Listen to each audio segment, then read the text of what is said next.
All right, what's good? What's good, peasants? We're back on this Sunday. You know what I'm saying? I'm obviously here with CEO. CEO, say what's up to the peasants. Yeah, what's good, peasants? You guys should all be appreciative of CEO. He's doing this on his phone. His Wi-Fi doesn't come until the second or Yep. first. I don't know. Yeah, second. And so, you guys should all be appreciative. CEO, they should be appreciative right now, right? Yeah, that's the whole fact. Uh, but we got a few things to talk about. You know what I'm saying? And see, I really want to start with this because I know you've been waiting probably since Thursday, since the news came out, to talk about this. Well, hold on, let's say what's up to everybody before we do that. What's up, Jordan Francis? Our boy Rozier is here. What's good, RJ and intern CEO? We have a lot of stuff to talk about. Diggs going to New England. Did that happen last week? Um, Did we talk yeah, about that last week? no, I don't think we did. Okay.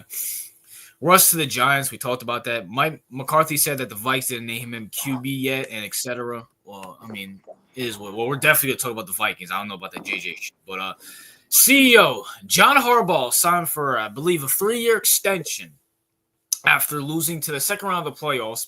So downgrading from the conference championship to the second round of the playoffs. Obviously, I'm gonna let you take the ball and do whatever with it. CEO John Harbaugh, 3-year deal. What's your thoughts? You know, everyone I'll probably already knows what my thoughts are on this whole John Harbaugh re-signing. I don't agree with it, obviously, for obvious reasons. I thought they should have let him play out his contract, see what he did this year, right? At least make the Super Bowl or some shit. But no, they extended his contract, and what pisses me off is I'm not even mad at the organization because I knew that shit was coming, right? I mean, we know what the Ravens do. I mean, they weren't gonna let him go, so I saw that shit happen. But the problem is the reaction of the fan base. That's what really irritated me because although I will say this, the Ravens fan base isn't as retarded as the Giants fan base. You know what I'm saying? But we do have our fair share of idiots who still want to hold on to John Harbaugh and think that John Harbaugh is still the guy and he's still going to lead us to a championship, even though he hasn't done that since what, 2012? Yeah, so it's been like what, 15? How long has that been? 13, 14 years? When we won the Super Bowl, I was still in school, bro. So was I. I think I was in middle school. Listen, am I saying John Harbaugh's a bad coach? No, I'm not saying John Harbaugh's a bad coach. But the fact of the matter is that this was a bad signing. And it was a bad signing because this is the Ravens showing us that they're okay being just good enough, but not good enough to win. You know what I'm saying? You know what this feels like? I have to deal with morons like Brandon in my fan base, right? And the reason I say that is it's the same morons that every single time any coach that keeps you somewhat relevant, it's time for them to go. These same morons will sit there and tell you, but who else are we gonna get? You like I hate that idiotic question. I hate that. Well, who are we going to replace him yet? When you want to get rid of Thibodeau, right, in New York Knicks, Mm-hmm. what are the fans are going to be saying the same things? Who are you going to replace him with? I can Mm-hmm. guarantee you, before Bill Belichick left New England, there were a lot of fans right there. Now, at least Bill Belichick had multiple rings, right? So, Yes. but it was so it's not the same situation, but when everyone knew it was time for him to go from New England, there was so many fans who were saying, "Who else are we going to replace him with?" Right? Mm-hmm. It's this dumbass, absolutely mediocre mentality that I don't want to take risk. I don't want to take risks to make sure that we can possibly be better because there's a chance that we might suck even more, right? Yeah. But what these assholes and these dumbasses don't understand, right, is that they don't understand that in order to get better, that doesn't mean you're going to automatically just be better off the gate. And if you let go of John Harbaugh, maybe the next head coach is ass, right? And then we'll let him go. Mm-hmm. But if the end result is the same, meaning with Harbaugh, we win 0 championships, and with the new head coach, we win 0 championships, then what's better? Continuing to find a new head coach that actually wins a championship, or sticking with Harbaugh and winning no championships? Because this idea that staying competitive, but at the end result, you get nothing, is the same shit as being trash, in my opinion. Because the end result is the same, RJ, right? Mm-hmm. So if you go to the playoffs 7 times, no, and you know what? Let me use a real life example. The Buffalo Bills went to the Super Bowl 4 times in a row. Was it 4 times in a row? 4 times in a row. Yep. They went to the Super Bowl 4 times in a row. And the end result is the same as the Browns. Yeah. Why does it matter? Like, if my end result is the same as the Browns, that's like saying, well, you know, we didn't win anything. We're in the same boat as the Browns, but at least we're competitive. Okay, that's fine. But what's the point of being competitive if you don't win shit? Yeah. I mean, you're going to brag about your appearances? Really? You're going to brag about, oh, well, we made the playoffs for 10 years straight, and we still have the same results as the Browns. I mean, that's just stupid. I mean, it's just retarded. Listen, John Harbaugh's a good coach, but the time is run out. Its time is run out, and these people have signed him for 3 years, for 3 fucking years. And in those 3 years, guess what's going to happen, RJ? I probably know what's gonna happen. You can tell the people, CEO. The same shit that happened the last 3 years. All right? Playoffs, bounce. Playoffs, bounce, playoff, bounce. The only difference is, RJ, the only difference that we get is, where do they bounce us? Are they going to bounce us in the first game, the second game, or the third game? Yeah. That's the only variation we get. All right. You know what? You like, this year you're going to get bounced in the second. Next year you're going to get bounced in the third, and this year you're going to bounce in the first round. Like, it doesn't matter. Like, anyone who goes around arguing about, oh, at least we made it. Like, no, it doesn't matter, because at the end of the day you got bounced. All right, and Harbaugh. And you know what I hate about Harbaugh's Slurpers, RJ, is that they fail to recognize that Lamar Jackson is carrying that team. All right. Yeah. He is carrying that team. Hey, oh, who else are we going to get? I'm like, dumbass, you moron. Do you not realize that you can put right? You can literally put a fucking a monkey, right? Or you can, you know what, better yet, you can put Kaiju as the head coach of the fucking Baltimore Ravens, right? Mm-hmm. And they're still going to make the playoffs. Yeah. So it doesn't matter. That's what people don't understand. The roster. You have one of the best players in football. RJ, you would have to be one of the worst head coaches in history to fuck it up with the Ravens roster. Honestly, Like, see, can I say you have 2 of the best players, because Derrick Henry's still one of the best players in the league. So, just saying. so I mean, it's just, it's like, if I was the head coach, like, you could literally have Todd Monken and the defensive coordinator run the whole team. You could literally have, like, we don't, like, what's the point? Like, we could literally make the playoffs if we had no head coach. If it was just Todd Monken and the defensive coordinator, we would probably win enough games to make the playoffs. Yeah. So this argument that, oh, well, John's been keeping us competitive is absolute nonsense. It's absolute bullshit, because the moment Lamar didn't show up, guess what he was going to get? He was going to get fired. All right. So And didn't he miss the playoffs 2 to 3 years? yeah, he missed the playoffs. Because after we won the Super Bowl, because Flacco was a 1-year wonder, right? Yeah. So he won the Super Bowl and then became shit after they paid him all that money. And Harbaugh didn't elevate them to do anything. I mean, we were pretty mediocre for the stretch of like 4 years until Lamar fell into our lap. So my only thing is, if you knew that before Lamar got on the team that John Harbaugh was going to get fired, why are you defending him right now, knowing what he looks like without John Harbaugh? I mean, without Lamar. Lamar Jackson. You know what he looks like without Lamar Jackson, and you know what he looks like without Ed Reed, without Ray Lewis, with only Joe Flacco. You know what he looks like. He can only he's only been competitive when he had Hall of Famers on his team. And guess what? 98% of the league can have success going to the playoffs almost every year. 98% of coaches in the NFL right now, I don't care who you are, can go to the playoffs every single year if you have a Hall of Fame quarterback. Who would disagree with me on that?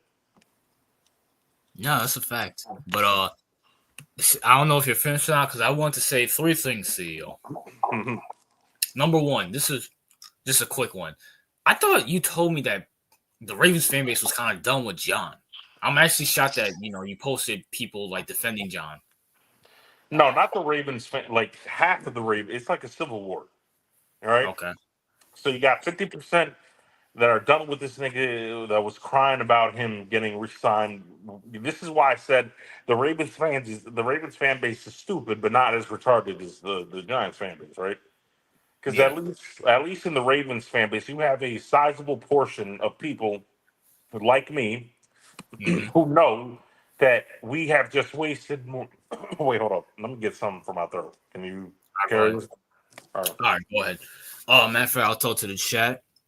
Appreciate you, Jordan Francis. Lamar carries the team, not John at the end of the day. Well, that's one I'm going to ask CEO when he gets back, getting some water because, listen, I mean, you guys should know my thoughts on John. I think, I wouldn't say he's a bad coach. I really think he's mid at best. You feel me? But we're gonna find out what happens with. Well, we already know what's gonna happen with John.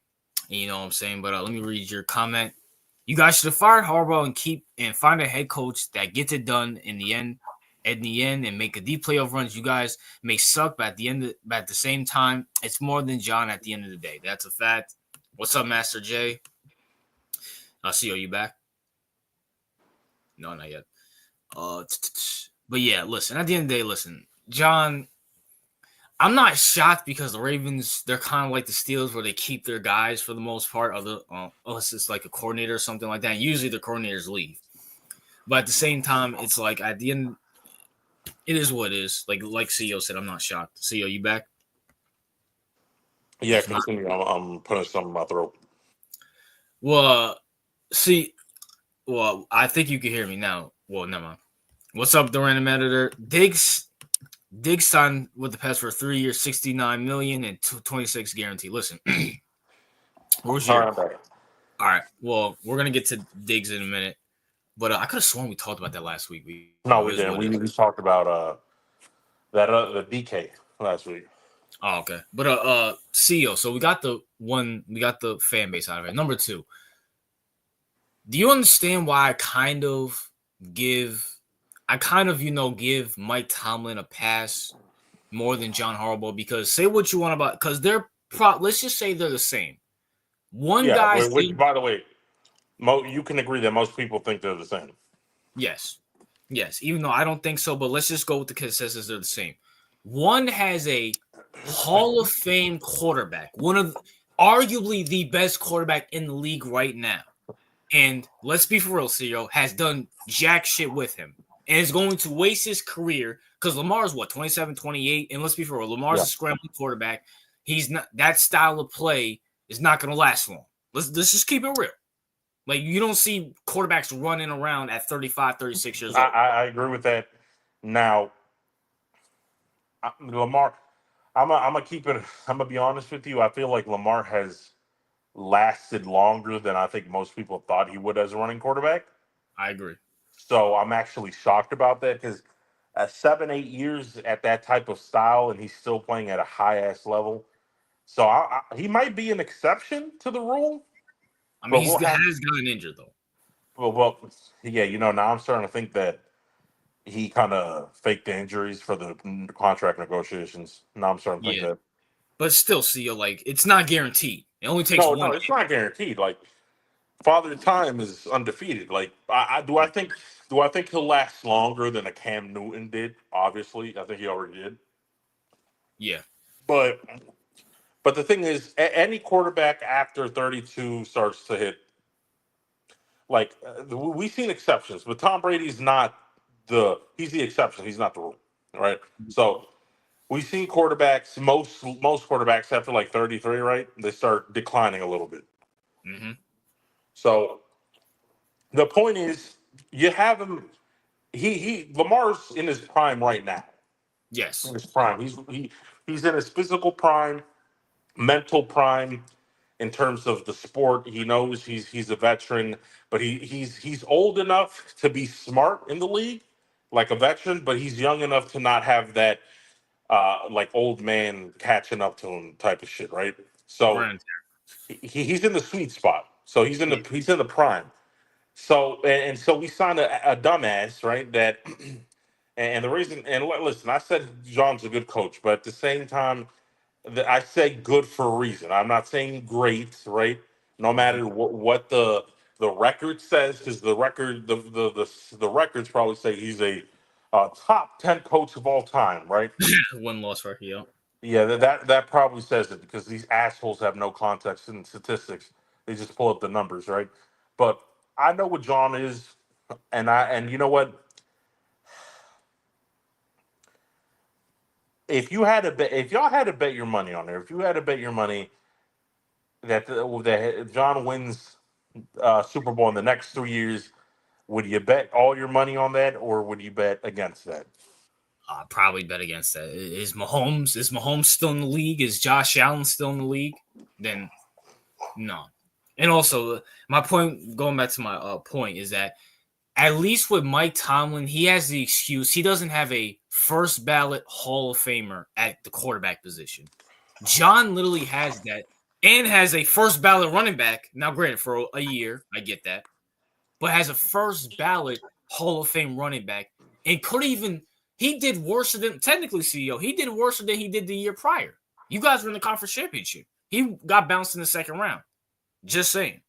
Yeah, and you know the only thing I agree that I think that John underperforms where Tomlin overperforms given the roster offensively speaking. Yes.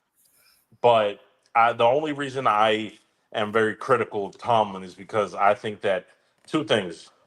I think that he's partially responsible for not for agreeing to playing with Kenny Pickett, agreeing to playing with these subpar quarterbacks, knowing that he could go elsewhere and probably get a better quarterback, or at least demand a better quarterback. I agree. And so I'm more critical, not the coaching aspect. I'm pretty sure Steeler fans probably think he's the same thing as John Harbaugh because they're probably sick and tired of this shit. Yeah. And, but I understand them for that. But my criticism towards Tomlin is more geared towards roster construction and the fact that they keep putting if it's either Tomlin agrees and this is what he wants, in which I would then give him full responsibility for having shit quarterbacks, Mm-hmm. or he's accepting the constant shit they're putting in his play and he's okay with it. So either way, both of those scenarios are bad. Yeah. Yeah, I will agree with that. I also would say I do. I mean, see, you got to think. Say what you want about the Steelers. I do think the Steelers not dysfunctional, but I do think they don't. They're too conservative. But I mean, I rather be with the Steelers than like the Bears, like that No, no. dysfunctional organization or some shit like that. And here's the thing, right? Well, with being because I think both the Ravens and the Steelers are conservative, right? Yes. And that's good for stability, but sometimes being way too conservative gets annoying, right? Because let's be honest. For example, there's been so many times where I'm like, can we trade up to get this player, right? Yep. And they don't do that, and then afterwards, that player is great. Yep. So that's what pisses me off with super conservative teams. Like they rarely trade up. They rarely do big ass signings. They're always trying to do play year by year. So, like, Man, listen. I hate the Eagles, right? They disgust me. They're a shit organization, right? Yep. But one thing I got to give credit is that at least Howie Roseman takes risks. You feel me? Takes takes risks. At least under Howie Roseman, under his leadership, they take risks. They move up. They move up in the draft. They make constant moves. They make constant trades, and they take risks. And honestly, 2 Super Bowls in 7 years is pretty good. Yeah, I agree. Yeah, and into 3 Super Bowls. Right. So what pisses me off is like you can do these things, but you're not doing them because you rather be conservative every single year, and you rather just be good enough to not be good enough every year. Like because these people are saying if we can stay good enough every year we can compete. I get that mentality, but you're just being good enough to not be good enough. Yep. I agree. Like, And which leads me to my third point, CEO, about the Ravens. Are we sure John Harbaugh was the coach on that team? I'm honestly, and I just kind of had this epiphany while you were talking. Maybe Ray Lewis was the coach of that team. And I'm looking at John Harbaugh. John Harbaugh signed with the Ravens in 2008. yes. 2008 to right now. Hmm. Within that time period, that was towards the latter end of Ray Lewis's prime. Yeah. You guys have been to a conference championship. You guys have been to a Super Bowl and won it. Correct. Ever since Ray Lewis retired in 2012, it's been Yeah. missed playoffs, first Hmm. round exits. Then you get Lamar Jackson, a generational talent. You made it to one conference championship in the second round a couple times. And I'm just thinking, maybe Ray was the coach of that team. Maybe he was the brains and he was carrying, because Ray Lewis is a generational talent, no question about it. No ifs, ands, or buts about it. Nah. And I'm Now, thinking, yeah, maybe go ahead. maybe I'm just gonna float this idea out there, CEO. Maybe Ray should be the fucking head coach of this team. Okay. Well, here's the thing. John is what's called a motivator head coach, right? Mm-hmm. He's not a offensive mastermind like Andy Reid, right? Mm-hmm. He's not a defensive juggernaut, I guess, like Bill Belichick. Yep. He's a motivating head coach. He falls in the same realm as Nick Sirianni. He falls in the same realm as uh, Dan uh, Campbell. Dan Campbell, right? Like these are not specialist head coach. They're not specializing in defense. They're not specializing in offense. They're motivators. That's what they do. Like the Dan Campbells. That's a perfect example. Now, Mm-hmm. during when John Harbaugh came in 2008, the players didn't like him. They thought he was corny. He wanted to be tough. That shit didn't work out, and the players had to sit down with him and speak. And the emotional leaders during that time were of course Ray Lewis. He was the prime leader, and the Yep. emotional and mental leader. Ed Reed was there. He was more of a silent type, but Ray was really what kept the team and glue together. He was really the kind of like the motivator, right? I agree. As, as time went on, Harbaugh learned to be a much better motivator, and now he plays the motivator role a lot better than he did when he was with Ray and all them, because he didn't need to be a motivator because Ray is the single best motivator in NFL history. And in I agree. terms of getting people motivated, Ray is number one. There's no one better than he is in terms of motivating players. So he didn't need to do that. John Harbaugh was just there. Now that Ray's left, and you know what, John Harbaugh probably learned a lot of shit from Ray. If I had to be honest with you, I agree. They don't learn nothing. right, learning how to motivate players. Now he motivates players. He's still corny, right? Don't get me wrong, right? Yep. But he does motivate players a lot better now. Because let's be honest, like Lamar's a first ballot Hall of Famer. He's a generational quarterback, but he's not a motivator. Nah. So he's not motivating anyone. So John Harbaugh is doing that now that no one really does it. Like Roquan Smith, I like him, but he's not Ray Lewis. He ain't motivating shit. All Hell right. no. So like,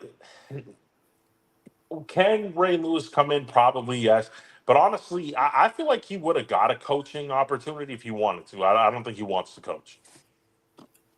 Maybe not yet, but I heard rumblings that he will be going into college soon. Mm-hmm. But I'm just thinking of it. I'm like, I'm trying to look at John without Ray. I honestly feel like Ray was the coach of that team because, I mean, even before John, Ray won a Super Bowl. He was the guy there. No question about it. Even, I'm forgetting your first, what's his name? Brian something. I'm forgetting his name. What was Wait. Billick? Yeah, Brian Billick. He said, I listened to Ray. Ray went up to him and said, we're not doing that shit anymore. So Ray was not like the coach, but he was like John Harbaugh just on the field. Or Dan Campbell on the field. Yeah, Now without since Ray's left, I'm looking at John Harbaugh's success rate. I'm like, hell, CEO, let's be for real. Maybe Ray motivated fucking Joe Flacco. And that's the reason why this nigga sucked after Ray left.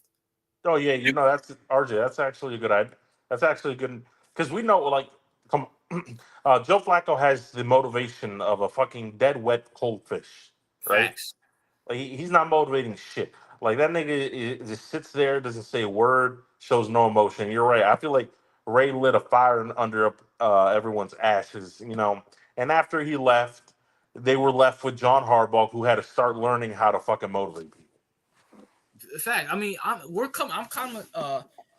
just coming to this realization. Maybe Joe was like, damn, Ray's boosting me up, Ray's helping me and stuff like that. Maybe not like offensively, obviously, but just helping him be like, you can fucking do this. I mean, look what he did with Trent fucking Dilfer. Trent Dilfer loves Ray Lewis. Yeah. I'm just saying. I mean, bro, everybody, when you think of the Ravens, you think of Ray Lewis. No question about it. Yeah. Everybody, I haven't met one Ravens player who disliked playing with Ray Lewis. No. Now that he's left, it's like you had Flacco for what 3-4 years after that. He was dog shit. He was dog shit. Like, and I'm like thinking, okay, what's the difference? Okay, John, you had Joe Flacco was not elite, but you had Joe Flacco. You went to 2 conference championships. You went to Super Bowl 1. What is the difference? Oh, one of the greatest motivators and one of the greatest players ever has left. Right. So maybe. Go ahead. And ours is keep this in mind when we back then, because we have one of the greatest players in the league right now, right? Mm-hmm. But back then we had 2 of the greatest players in the league of all time. Yeah. Ed Reed is probably the greatest safety of all time. Yeah, Ray Lewis is the greatest middle linebacker of all time. And now you have, Lamar's not the best quarterback of all time, but he's definitely a first ballot Hall of Famer, right? Derrick Henry's one of the greatest players in the league right now. Right, yeah, and he's also a Hall of Famer. Definitely.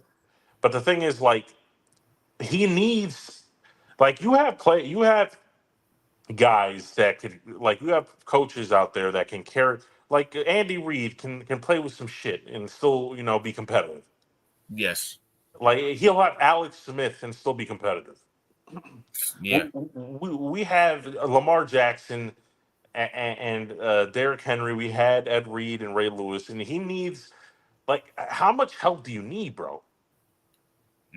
I agree. And you still struggle to win the Super Bowl, and with generational talent, like you still struggle. Like you're telling me, RJ, nobody else can do that. There's no one out there that can come in and do the same thing he does. Especially with Lamar Jackson. Mike McCarthy can do the same fucking thing. He went to the playoffs with Dak. Right, that's what I'm saying. You put Mike McCarthy on the team, RJ. Does anything really change? No, we're not gonna get worse. Yeah, he's still second, first round exit. But see, you know what it is? I just came with this connection. Yeah. Maybe Tom Brady was the glue behind that Patriots team. Bill Belichick has 6 rings, but let's be for real, CEO. Let's be for real. When former Patriots players talk about that dynasty, who do they praise the most? Belichick or Brady? Who do they say Tom was the motivator? Yeah, Tom. It was Tom. Yeah, Tom. And then as soon as Tom leaves, what the fuck does Belichick do? Absolutely nothing. Thanks. Hell, CEO, to bring up the Ray Lewis and Joe Flacco thing, Tom literally has Julian Edelman in Hall of Fame conversations. Same thing with fucking Wes Walker. Nah, bro. It's like you need special players to compete. I get that, but people seriously underestimate how much these players have been carrying these head coaches, bro. I agree. I agree 100% because now, Grant, I haven't heard any players speak out against John, so I'll give him that because I do think John is a good guy. But I'm sorry, like, dog, you just lost Ray Lewis. You made it to one conference championship. You have a Hall of Fame quarterback. You have one conference championship. Listen, John. No one speaks out against John is because the players like John, right? Yeah, he's not an asshole like Bill Belichick. So he's likable in terms of probably not with the fans, but he's likable with the players, right? And by the way, are we sure? And I'm not. Are we sure that I can guarantee you that Lamar probably signed off on this shit that's to get him the 3-year contract extension? Absolutely. You don't think that and this is why I keep telling Ravens fans, you don't think Lamar had something to do with it? Like if Lamar didn't want John there, would he be there? No, absolutely not. Absolutely not. How fucking Lamar might not be there, to be honest with you.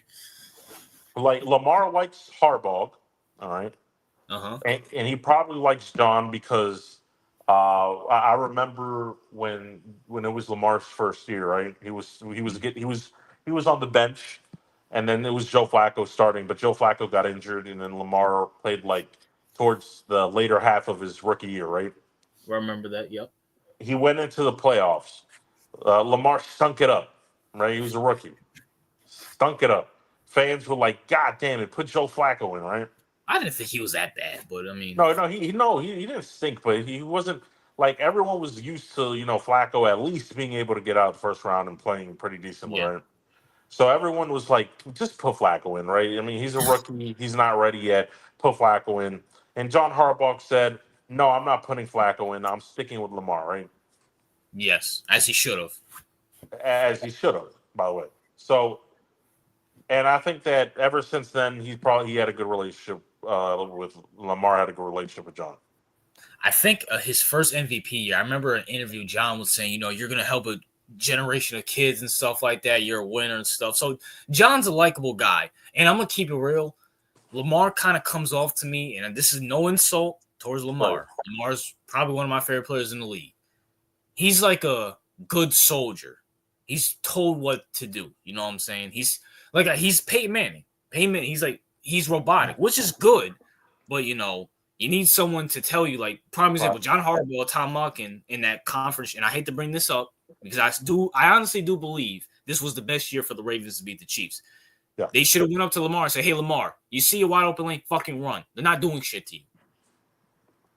So, yeah, I mean, listen, it is everything John Harbaugh's fault in the playoffs. No players do a lot of stupid shit. I mean, it wasn't John Harbaugh's fault that Zay Flowers decided to fumble in the fucking goal line, right? It's not his fault that fucking Mark Andrews decided to fucking fumble. Yeah, it's not his fault that Mark decided to fumble. It's not his fault that Mark decided to not catch the fucking ball. It's not his fault that Lamar threw a stupid-ass interception in the Bills game. So there are things that are out of a coach's control, right?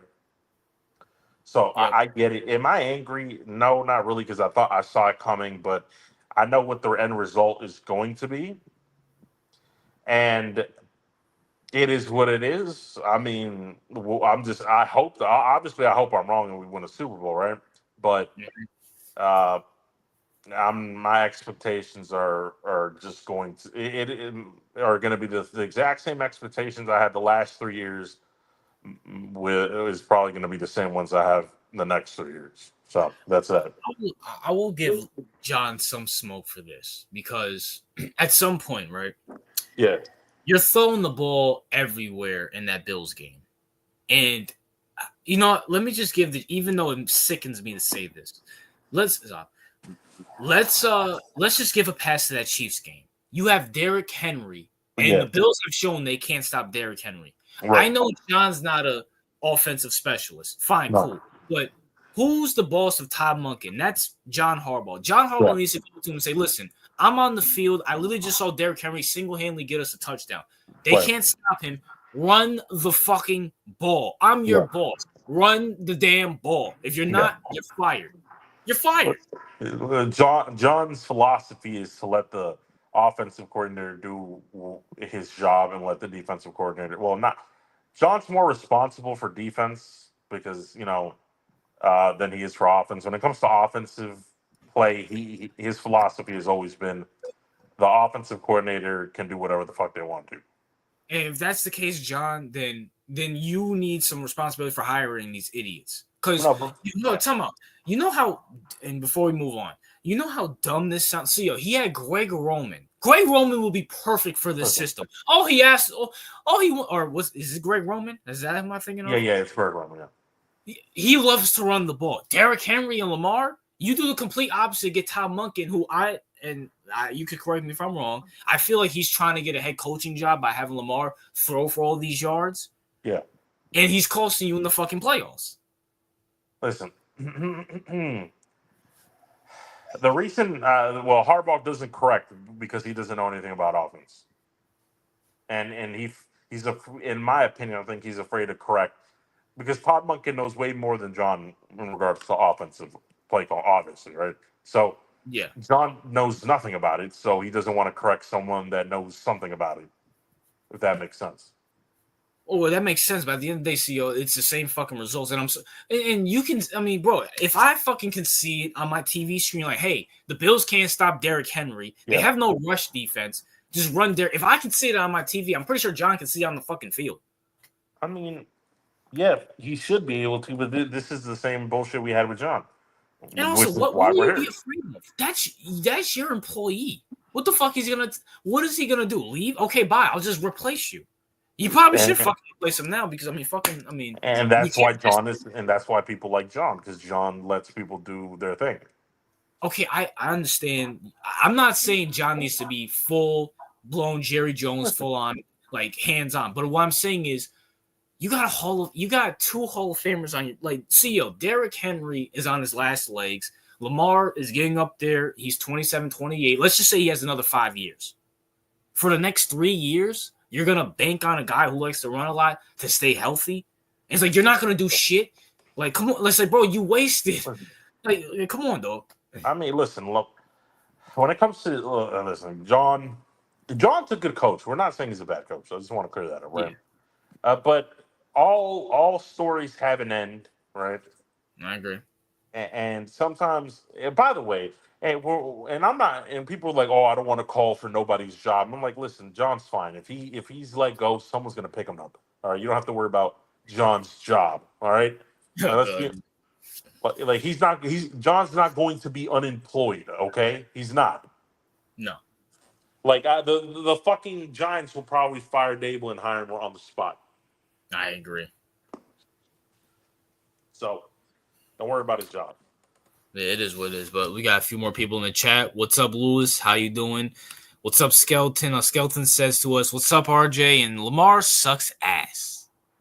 You know what? I will never forget that you told us you're not an Eagles fan before y'all won the chip, so fuck you. And what is that profile? What the fuck is that? Cat? Nigga got the dumbest profile pictures, bro. I swear. Yeah. What's up? Where you hiding? Where you hiding? Where you hiding? Where you hiding says to you, the Ravens stink. CEO, give it up. Nigga, first of all, it took y'all 70 years to get 2 rings. Don't talk about stinking. Y'all stink like shit. All right? Fuck you. All right. Speaking of things that stink, CEO, I got a lot of backlash for my video about the Vikings saying they might take a step back, that they don't even know who their quarterback is, and that, at the end of the day, Kevin O'Connell needs to be put on the hot seat because he's been in big 3 games and is choked. And they don't know who their quarterback is. Granted, there's still the possibility that they could get an Aaron Rodgers. But my thing is, if they want Aaron Rodgers, wouldn't they sign him by now? Even with that, they might have J.J. McCarthy in there. And J.J., granted, this is his rookie year, but me and you weren't that high on J.J. He's a check-down merchant. And Kevin O'Connell likes to pass the ball a lot. And check-down merchants and passing the ball a lot really don't fit as well. And I got a lot of hate saying you're dumb, you're stupid. The Vikings are gonna win that division. The Vikings this, the Vikings that. The dick slurpers in the Vikings section, and so CEO, your thoughts on that? I was actually shocked at the amount of people that came of Vikings fans that came to the defense of the Vikings, because you would think an organization that's been around for like 70 years and hasn't won shit would have more humble fans, right? Yeah, At least that's my opinion, because I'm pretty sure if you made a video about the fucking Browns, there will be no Browns fans in the comment section talking shit because they know they stink. All right.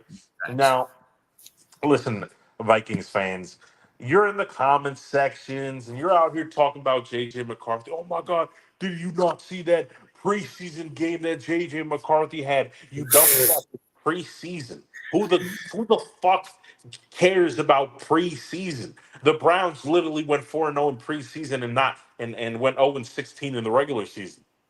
Facts. Like, you're telling me he was playing against third string talent, people that weren't going to be on the roster, people that weren't going to be in the NFL in a couple of days. He was playing against those people. And on top of that, he's playing against Madden playbooks because no one shares their real playbook in the fucking preseason. Agreed. So, like, Vikings fans are so dumb. Oh my God!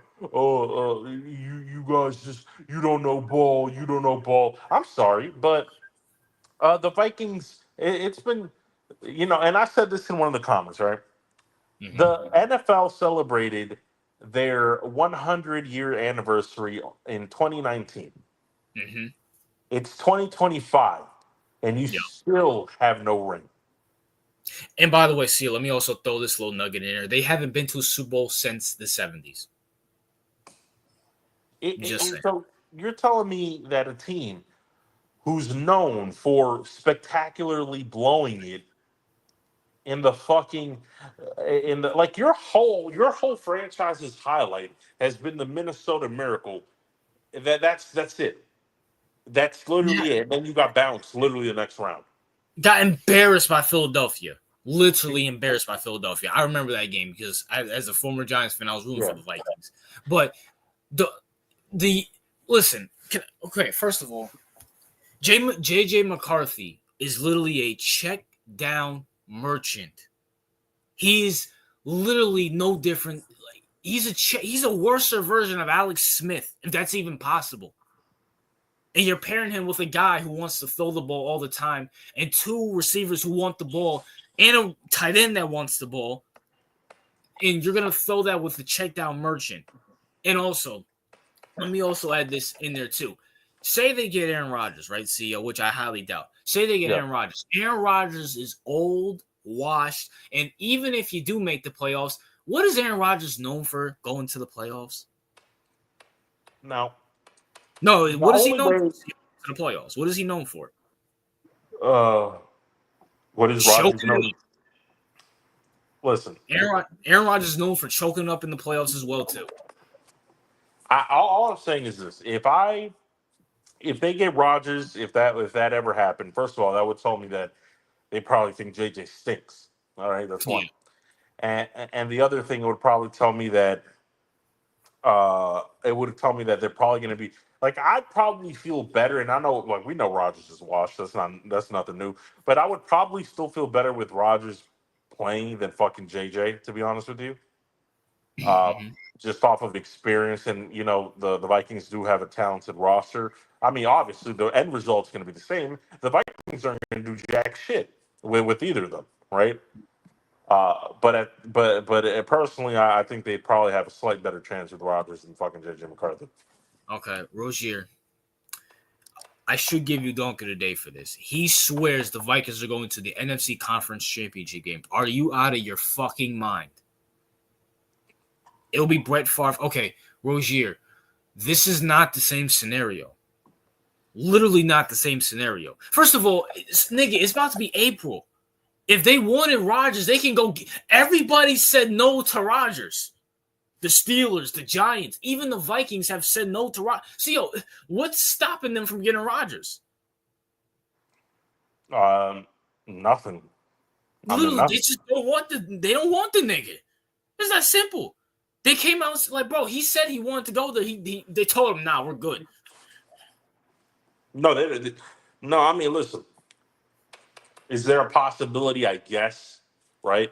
Because Yeah, Rodgers still doesn't have a team, right? Even like they still don't have a freaking team. So this is what pisses you off. I think that's what you said last time. But yeah. listen, the end result is the same if he goes to the Vikings.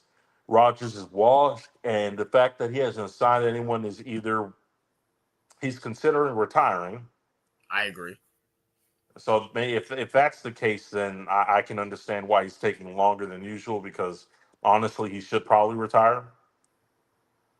And if not, then if because he's acting like what it comes across as is that Rogers is acting like like he's one of these hot item free agents, right? Yep. And he's waiting for his options. You know, like when LeBron left the Cavs, like or when he left the fucking Heat or whatever. It's like like everyone was waiting where he would go. Like it was a big Yep. spectacle. Like if that's what Rogers trying to do at fucking 40 something, I mean, come on, bro. And also, I also say this here too. He might be considering retirement because see, as soon as the Patriots released to Tom Brady, what happened? 2 days later, Buccaneers. Hell, Right. Joe Flacco this last season, didn't he just sign somewhere as soon as free agency hit? Yeah, he I did. forgot where, but like, I bro, think like, Cole. did he re-sign with the Colts? So he literally Matthew Stafford, as soon as free agency hit, re-signed. Russ took a little bit of time, but what happened? As soon as the offer came up, he took it. So at the end of the fucking day, here comes Rozier. Quote, we're happy with JJ McCarthy, but we aren't shutting down any doors, aka Rodgers. Yeah, bullshit. No, by the way, Najee, I don't care about your if Rodgers goes to the Vikings thing. If it happens, I don't care. What what I first of all, Rodgers would be memeing himself if he did do that, right? Yeah. But even if he did, they're not going to the championship game. I don't believe it. Maybe divisional round with Rodgers, maybe, but I don't they might miss the fucking playoffs. Rodgers is done. yeah. Hey, listen, don't discount the fact that the Jets had a good roster too while he was on there. They A had a roster good he roster. constructed. They had a good roster, so we saw what he did with a good roster. But anyway, Yeah, it's like fuck. Looking at that, the Vikings have a better offensive line, sure, but at the same time, are you taking Aaron Jones over Priest Hall? Are you sure about that? yeah, that's Garrett true. Wilson's still good. Devontae Adams was still good. Alan Lazard, he's a good slot receiver. Like that was a roster he constructed, and he's still gonna do shit with it. Yeah, that's right. And also, and you know the old saying, CEO, if you're considering retirement, it's probably time for you to retire. Yeah, it's a fact. And speaking of retired, CEO, I want to propose something to you, CEO. Yeah, I want to propose retiring a NFL team, specifically for its fans, its delusional ownership, and we've talked about this team on most. I think we talked about them last week, CEO. yeah. There are rumblings, CEO, that All right. New York Football Giants are Yeah, considering taking Travis Hunter yeah. or Abdul Carter from Penn State at number 3.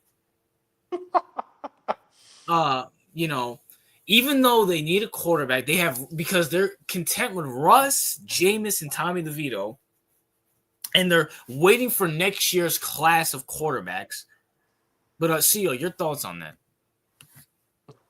Okay. First of all, Dable won't be here for next year's class of quarterbacks. That's one. I agree. And second of all, Probably should. Joe Shane too. yeah, Shane as well. Hopefully, yeah, it's just like a smoke screen they're throwing, right? Because they're probably that's all I'm thinking about. Because and by the way, Giants fans getting hyped because they signed Russell Wilson in fucking 2025 is fucking embarrassing. I mean, Russell Wilson is washed, completely washed. I mean, there's no like the dude's at best a solid game manager at best. Yeah. The dude has no flair. He has no magic that he had in Seattle. The dude is 100% washed. And then you got Giants fans out there cheering that they got Russell Wilson. Like, why, bro? You're gonna do you not realize that you have the recent Super Bowl winner in your division. You have the Washington Commanders with Daniels, and you have the fucking Cowboys who own you and probably will continue to own you. Yep. You're still gonna finish last. Like the whole hype train with Jameis. First, it was Jameis. That was super embarrassing. Like the hype train with Jameis, and then when they got Russ, they were like, they were cheering. I was like, man, this the Giants fan base is cooked. It's a retarded fan base, but you already knew that. That's why you left. Now, this would only be a good move if they drafted a quarterback. I agree. Then I would be like, all right. He can sit under Russell Wilson and he doesn't have to play. He can sit under Russ and Jameis, and Russ probably knows he's washed, so he's really not out there thinking about he already. If you draft a quarterback and you have Russ, he already knows he's not the guy long term. He knows it. He has a So 1 year deal too. he has a 1 year deal too, so he can sit under Russ and Jameis. That's a good situation. And Malik Neighbors will be in his third year when the quarterback does start the rookie. Like that would actually be smart in my opinion. If you go out there and draft Travis Hunter, and I'm not saying these are bad players; they're probably very good players. But this is you know what this is, RJ? This is them drafting Malik Neighbors all over again when they have no quarterback. This is them drafting Saquon Barkley all over again when they have no quarterback, right? Mhm. This is this is the Giants always going out of their way to neglect the quarterback position, and when they finally do pick a quarterback in the draft, it's always the most random, obscure, inefficient college quarterback that you can find, a la Daniel Jones. And on top of that, if you honestly think that a 1 year deal with Russ is enough to take you into the future, like what's your plan? Okay, you go into next year. Russ is probably off the team by then, and you go out there and draft the next year's class of quarterbacks, right? Which I do agree that will probably be better than this year's draft class. That's not You saying think much, right? next But year? next year, right? No, Oh, it's absolutely not. worse.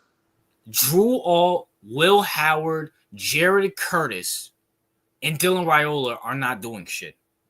Oh my God! All right, so if that's the case, then it's even more. It's a worse situation than I thought. Because honestly, RJ, I'm just like draft Shador, bro. Yeah. Draft because I don't think Cam Ward's going to be there. No. And I don't think Cam Ward's all that either way. Either way, right? I think Yeah, from a talent perspective, Shador's probably better. I agree. Take Sanders, get your fan base truly hyped because all those moronic Jersey fans are going to go out there and buy season tickets by the truckload, right? No. Bring in the Sanders hype train, bring in the circus. You know what I'm saying? Get rid of Dable, maybe hire Dion Oh, and get. see, I forgot Carson Beck too. I forgot about him. Oh yeah, but you know what I'm saying. So, like at least from a financial perspective, RJ, if I'm doing that, I'm gonna bring Shador in because I know it's gonna make me a lot more money. Yeah. And I'll give the fan base a bone because they're Jersey fans and they're pretty stupid. So they're gonna take their bone and then give me all the money.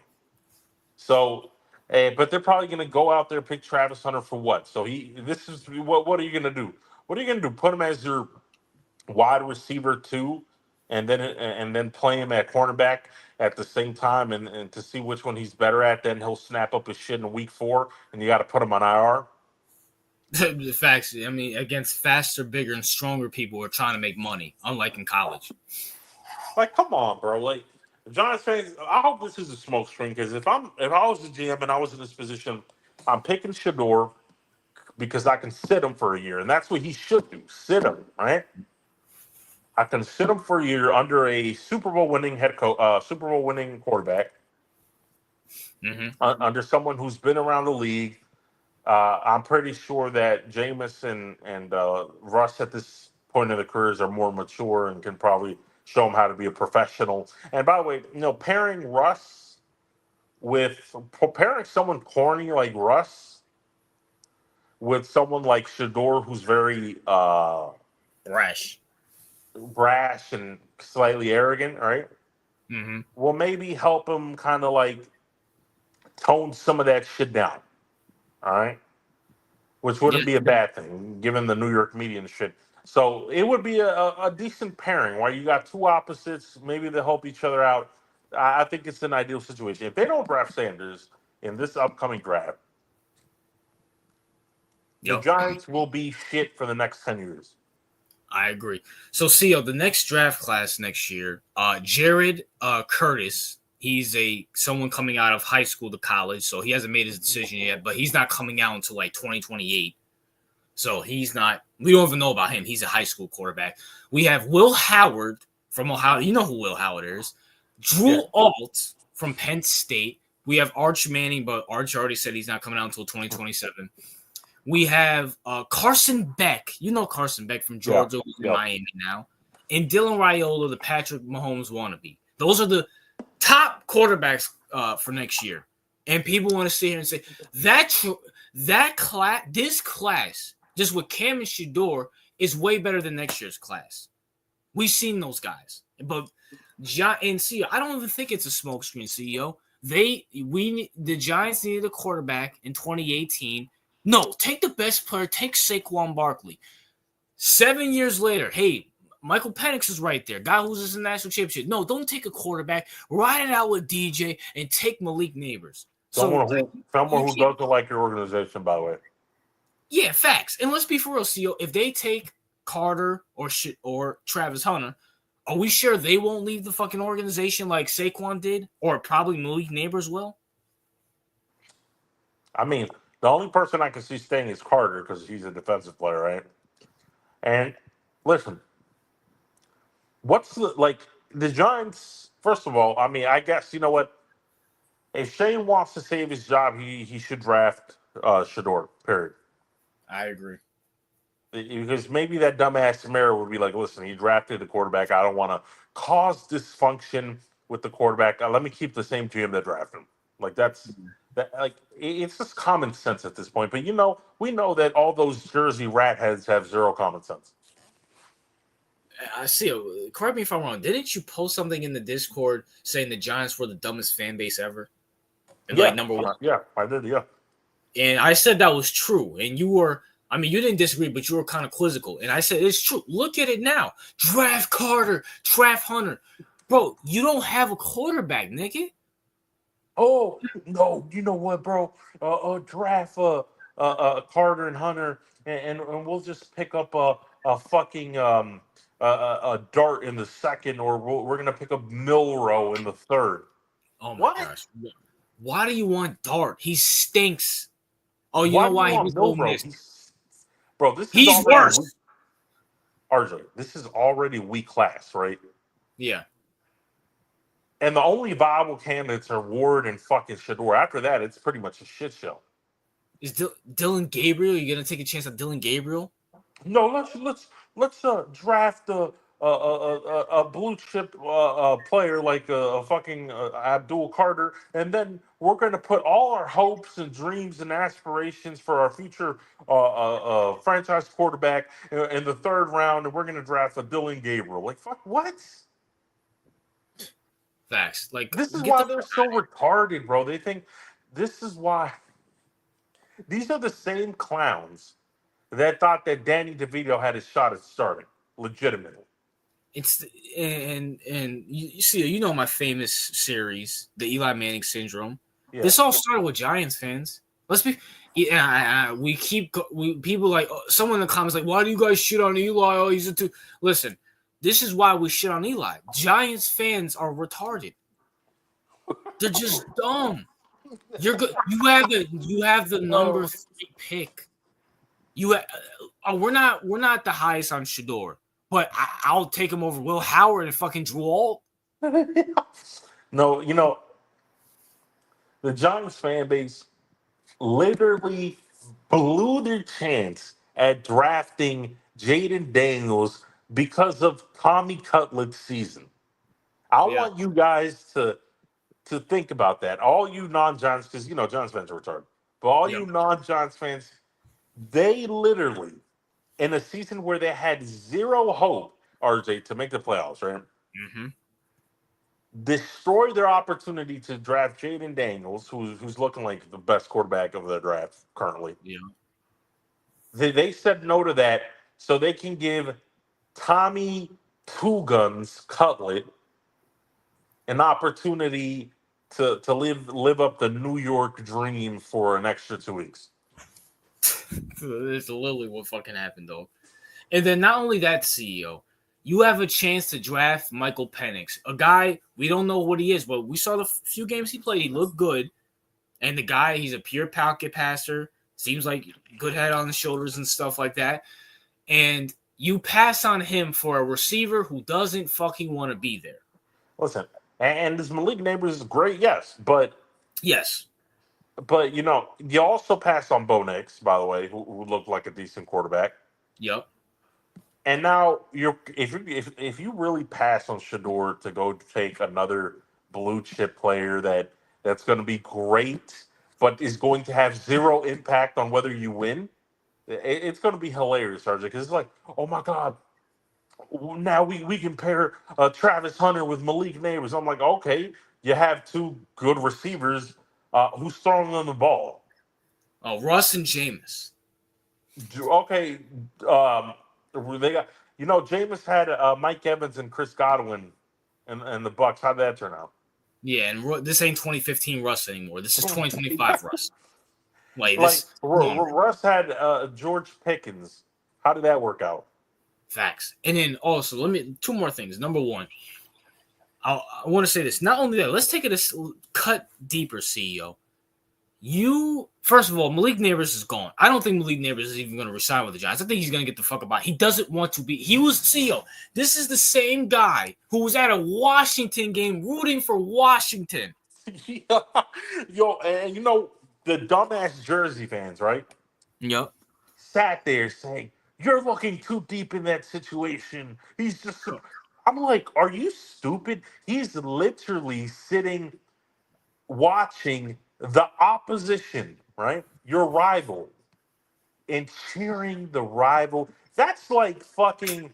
That's like a Raven a player going up to a Steelers fan in a Steelers game while they're out of the playoffs and cheering them on. The fuck? Yeah, facts. Like, get the fuck out of here, bro.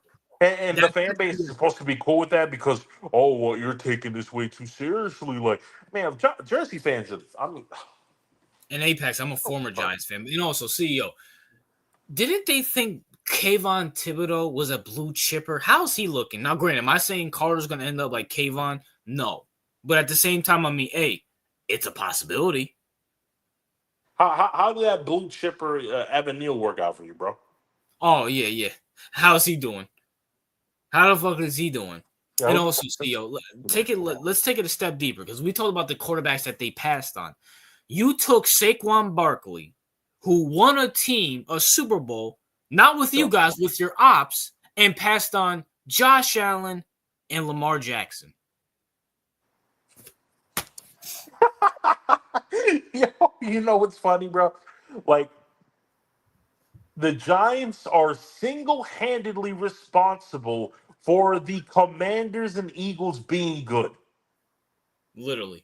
You guys are literally single-handedly responsible for that shit. You made us suffer through an Eagles Super Bowl victory.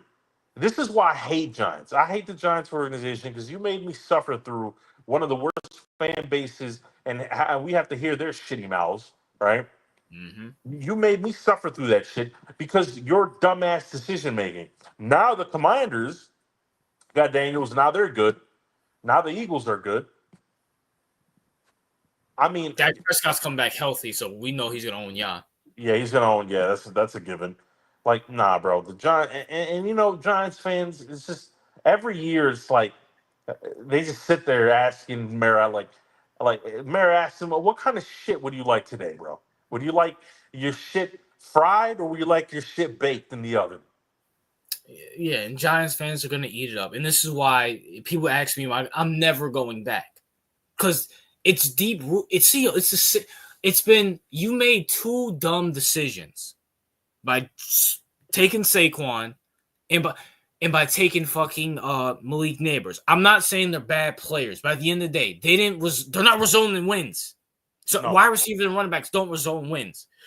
Now you have the number 3 pick, and you have the fan base saying, we got Russ, we got Jameis. And I thought the hype was, okay, we have 2 veteran guys to teach Shador. No, the hype is, we got Jameis and Russ. Let's get Abdul Carter and go to the Super Bowl, baby.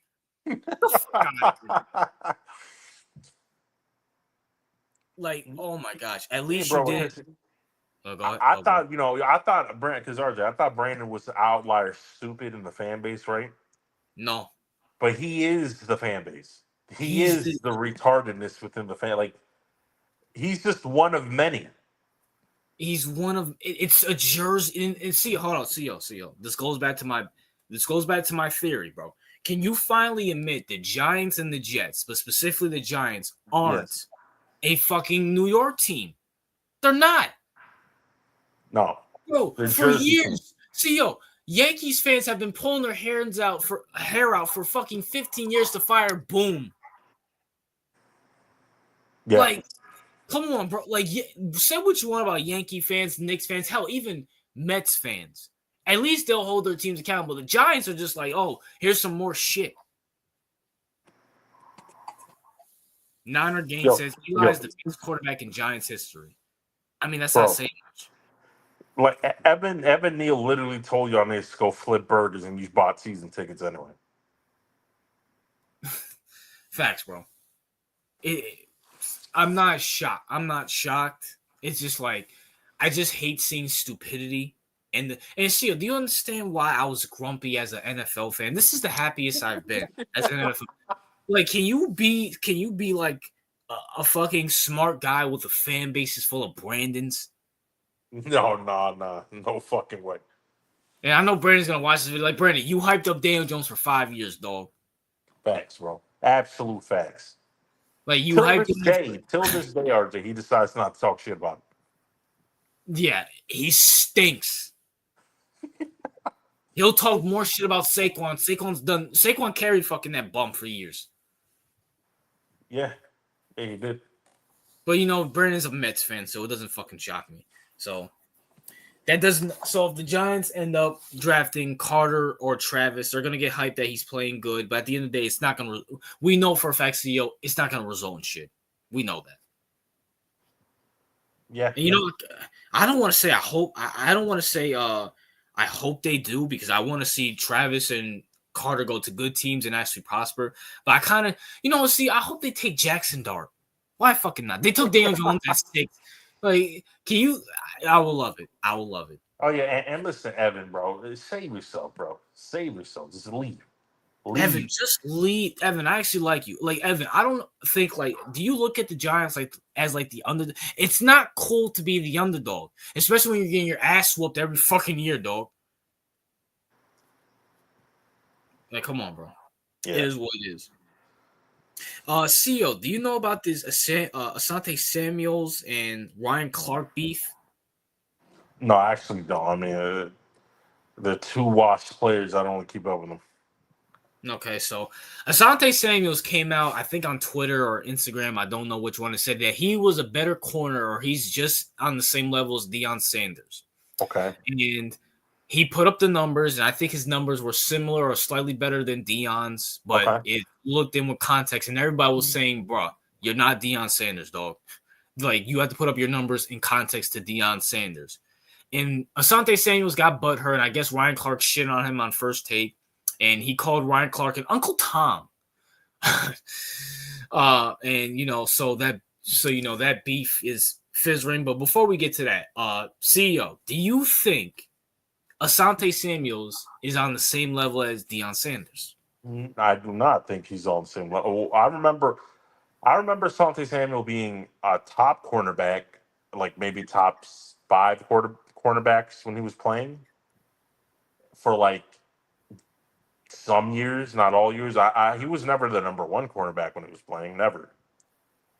He was always in the discussion as a good cornerback. Like he's a good cornerback. Don't get me wrong, but like when we're talking about Deion Sanders as a cornerback, and get it, don't get me wrong, people do slurp Deion, right? A Yeah. little bit too much. I get that, but as a player, he was really really good. So yeah, you do have to put things into perspective. And also, if I would put anyone in those conversations, it would be like, I don't know, Darnell Revis or somebody like that, right? Yeah. It wouldn't be fucking Asante Samuel. That's no disrespect to Samuel because he was a great cornerback, but he wasn't on fucking, he's not even on Revis's level. I mean, bro, like no disrespect. I mean, the numbers are skewed. That's number one. They played in way two different eras. That's number one. And number Yeah, two, I'm sorry, Deion Sanders is a generational yeah, talent. Asante, good corner, no yeah. question Corner, about yeah, it. no, I'm wrong. But is he better than Richard Sherman? No, he's not. He was not better than Richard. He's not better than Revis, and he's not better than Dion. I mean, was he better than a prime Jalen Ramsey? No, Was he better than a prime Champ Bailey? no, he wasn't better than Prime Talib Akib or whatever his name was. Akeem Talib. Akib Talib. He wasn't better than Prime Akib Talib. Like, come on, dog. Like, chill the hell out, bro. I'm I trying to mean, think of. I mean, listen. Was he even the best corner in his fucking in his era? Yeah. Revis was better than him. Who else? Pac-Man Jones. Well, I mean, Pac-Man was. I mean, I don't know about that one. I mean, who else can I think of off the top of Well, my head? when was he in his prime when he played for the? We talking about Asante Samuels? Yeah, when was he in his prime? So I would assume with the Patriots. Hold on, let me go back. Okay, let's just say the 20. Let's say his best year was the 2006 Yeah. Patriots. Yep. Okay, so let me look at the 2006. I got you right now, actually. Stuff. Let me see if we can look that up for you. Top. Okay. All right. Top cornerbacks between 2000 and 2009. Okay, this is a good list. Are you ready? Yep. All right. Let's go. We have as our top. Let's just do a top 10. Was he better than Chris McAllister? No. Was he better than Troy Vincent? About the same. Remember Namdi Azmuga? You remember him? Like Yeah, the Namdi? greatest. Yeah. The guy with the weird name. And no, Yeah, he wasn't. yeah. He was not better. Was he better than Ty Law? Yeah. I would say so. Tyler was just a physical guy. So yeah, I'll give him that. Was he better than Rondé Barber? No, hell no. Was he better than Charles Woodson? No. Was he better than, well, we said Champ Bailey. He's not better than Champ. No, not even close. How about Antoine Winfield? Was he better than him? About the same. Sam Madison? Sam Madison was a dog, but about the same. All right, so we're looking at in his era, right? Yep. He was roughly the 7th or 8th best corner. And he's on Deion Sanders level? Come on, bro. Get the fuck out of here, bro. Come on, man. No, I'll say this. He was better at his position than Ryan Clark was ever at his. I'll say that. Yeah, but I mean, listen, Asante, no disrespect, and going and transitioning to Ryan Clark, Asante Samuels. And do I think Ryan Clark is a goofball? Absolutely, 100%. Ryan Clark's the reason why Lamar Jackson has this huge fan base that hates him. Ryan Clark's a bozo who tries to stick up for the culture, even though he's happily married and living in a suburban area, but he wants to stick up for the culture. Listen, Ryan Clark's an idiot, but he wasn't wrong. Like, you were good, but you're not Deion, dog. I forgot about Rondé Barber. Champ Bailey. And hell, you said from 2000 2009. You're lucky they didn't put Revis in there. Like, And, come and on. by the way, because comparing himself uh to Dion, right? That would mean that he's like what, top, at least top three of all time, right? You are out of your fucking mind. So If you, so was he's out of his mind. so it's now that, okay, we're not doing his specific era anymore. Yep. Let's just do all time. Is he better than Patrick? Hell no. Patrick Peterson? No. Yeah, Patrick Peterson. Nope. Not even. No. Was he better? Well, not Richard Sherman. Was he better than Darrell Green? Darrell Green? Nah. I would say Darrell Green, but about the same. To be fair, I'll say about the same. Darrell Green was an animal, if anybody remembers him. How about Rod Woodson? Was he better than No, him? no, no, no. All right. So if he's not even on fucking whose level, or if he's not even on Patrick Peterson's level, right? Yep. Then like, this is how, that's why it's ridiculous. Because if you're not even on Patrick Peterson's level, then why are we even talking about Dion? Who's See, I got another name out there. Was he better than prime Antonio Cromartie? prime? Was he better than, let's see, let's be friends. This is an FSU guy too. Was he prime for prime? Asante Samuels or Antonio Cromartie? I'm gonna have to go with Cromartie because I thought he's longer. Like, come on, bro. What are we talking about, bro? Hell, I mean, fuck. I mean, bro, right now, I mean, I know it's pretty early, but are we sure Singletary, Derek Stingley won't be better than him soon? Yeah, I mean, And Jalen Johnson? Like, come on. I mean, Joe Hayden?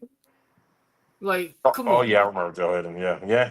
I mean, listen, it's a ridiculous argument, and I hate that I have to agree with Ryan Clark because I think Ryan Clark is one of the cringiest, most inauthentic, disingenuous sports quote analysts out there. You know what I'm saying? He's a wannabe Shannon Sharp, but he fails miserably. Facts. So, yeah. I'm sorry, like Asante and maybe Ryan Clark is Uncle Tom. I will agree with that, but at the same time, he's not wrong, bro. Like, I'm sorry, you're not on that level, dog. Like, you're comparing. You didn't even compare yourself to like a Richard Sherman. I can maybe semi understand that, even though I do think Richard Sherman was way better than you. But you went to Dion, who's not CEO, not only probably one of the greatest cornerbacks ever, one of the greatest football players ever. You put him on that level. You went on that level, dog. Like, huh? Like, motherfucker, was he even better than Chris Harris? No, hell, D'Angelo Hall. For the Redskins. Like, what are we talking about here? Y'all remember Janoris Jenkins? Yeah. DRC, Dominique Cromartie? Yeah, I remember him. Like, that's your level, dog. And hell, we might take some of those cornerbacks. Did we say prime Stephon Gilmore? I forgot about him. Prime Bill Stephon Gilmore? Yeah. Please, come on, man. Come on, bro. You're not even the greatest Patriots cornerback ever.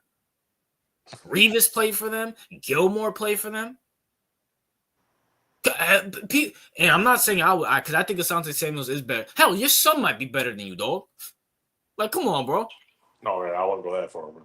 You know what I'm saying? Yeah, I know, but still, like, it's beyond ridiculous.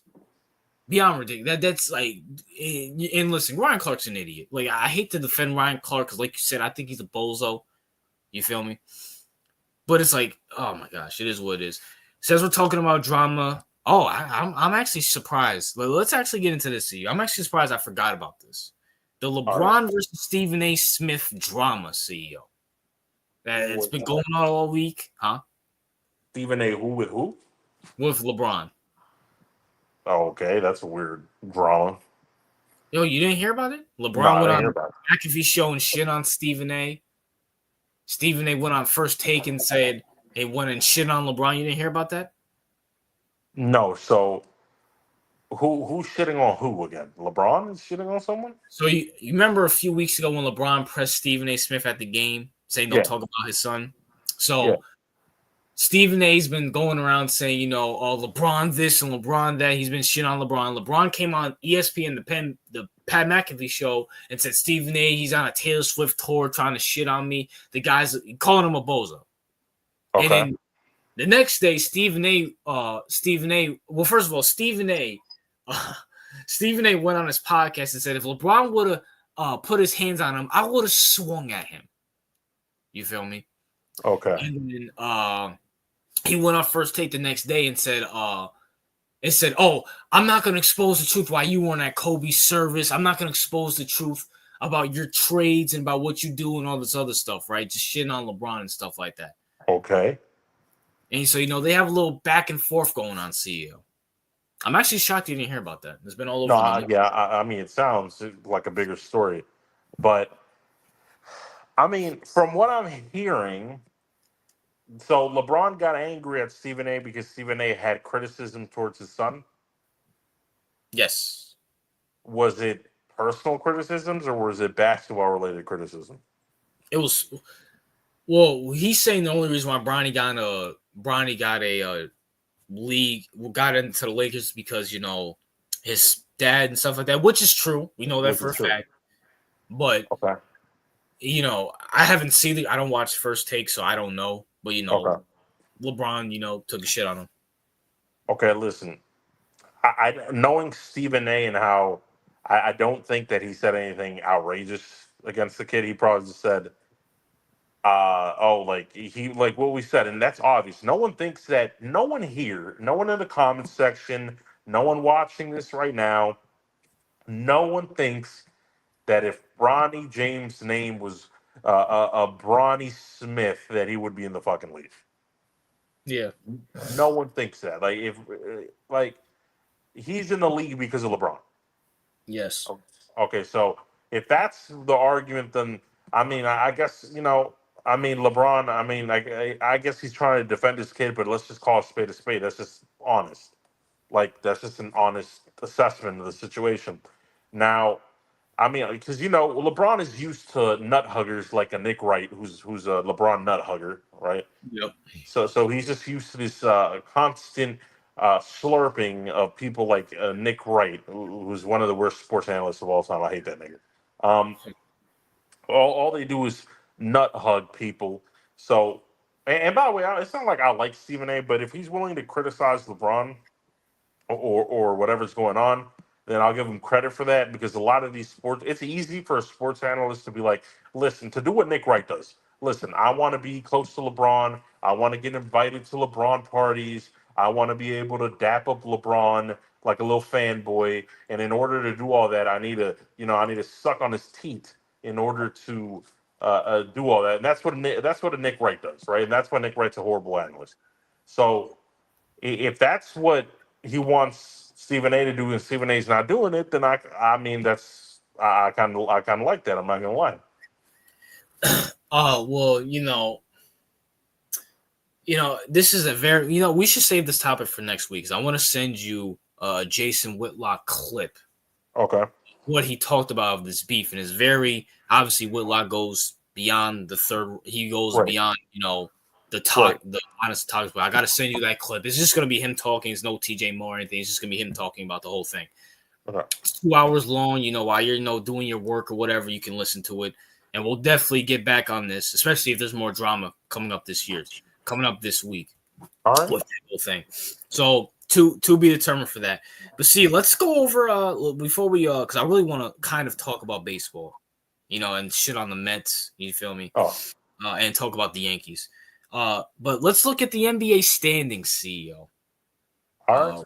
I know you're on your phone, so I'll look it up right here on my phone, and because this is not so as of right now, see, let's go over the West since both our teams are in the East. Let's go over the West. So yeah, OKC Thunder have clinched the playoffs, clinched the first seed, 62 wins and 12 losses, which is kind of impressive.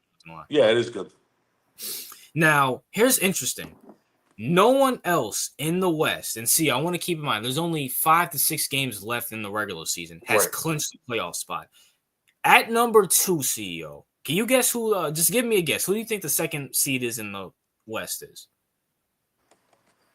If you say the Golden State Warriors, bro, I swear. Nope. Nope. Okay.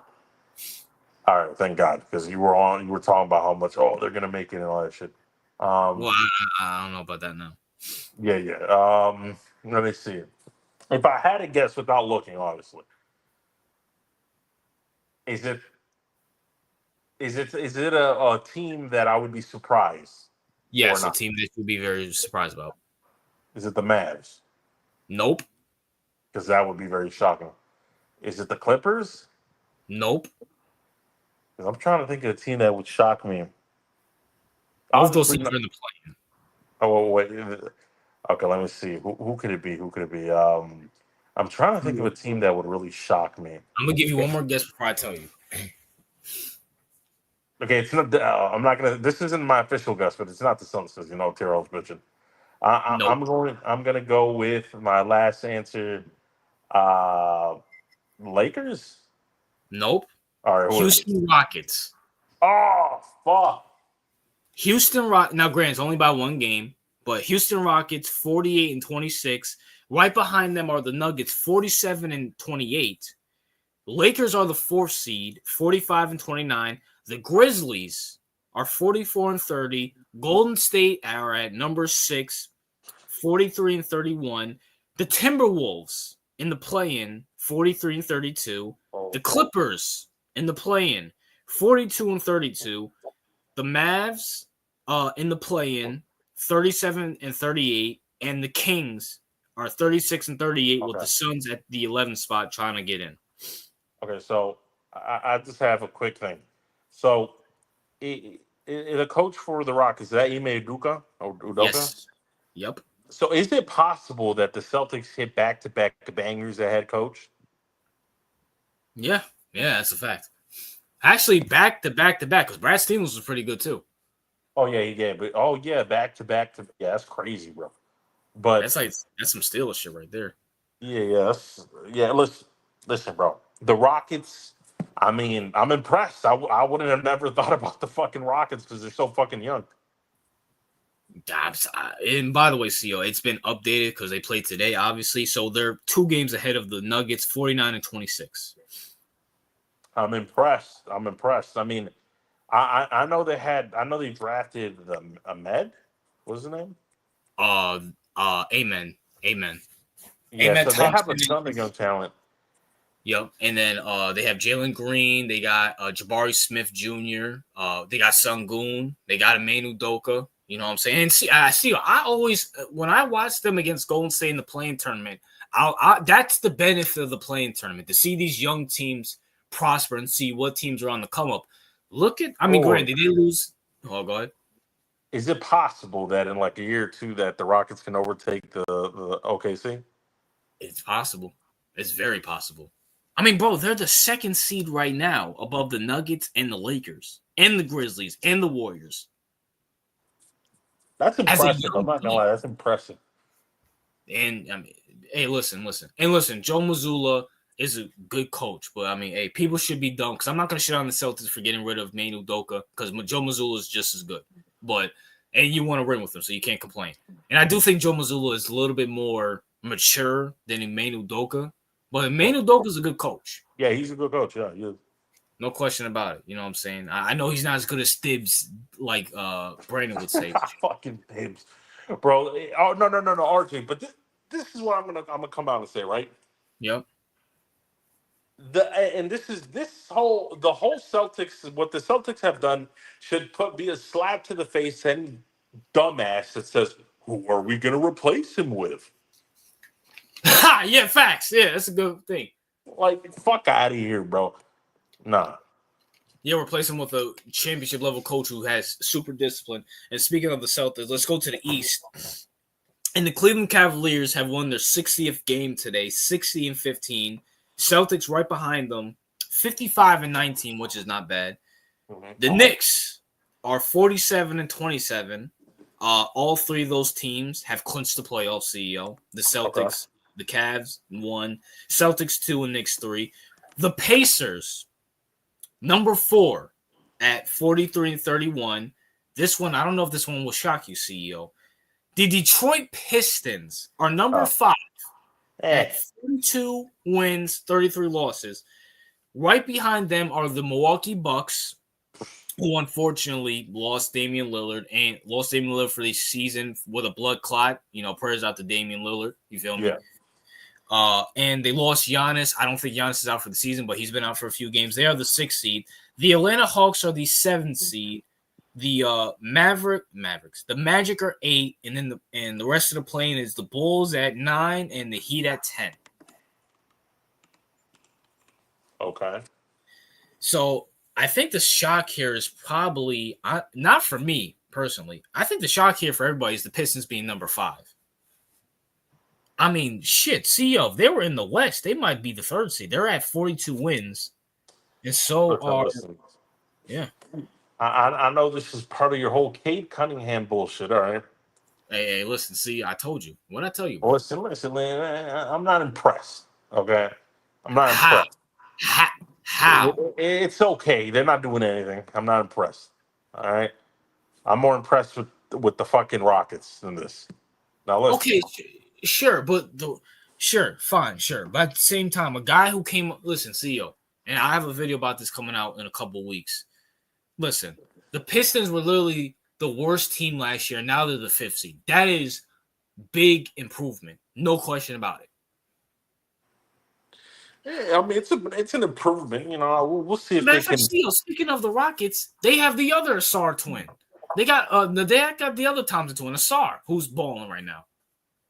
Yeah, I know those were they were going to be good when they got drafted. I knew that, but listen, focusing on the big 3, right? The Cavs, the Celtics, and the fraudulent Knicks. Yeah.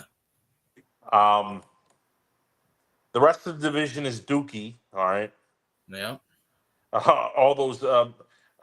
Magic are all the way down at 8. Fucking hilarious.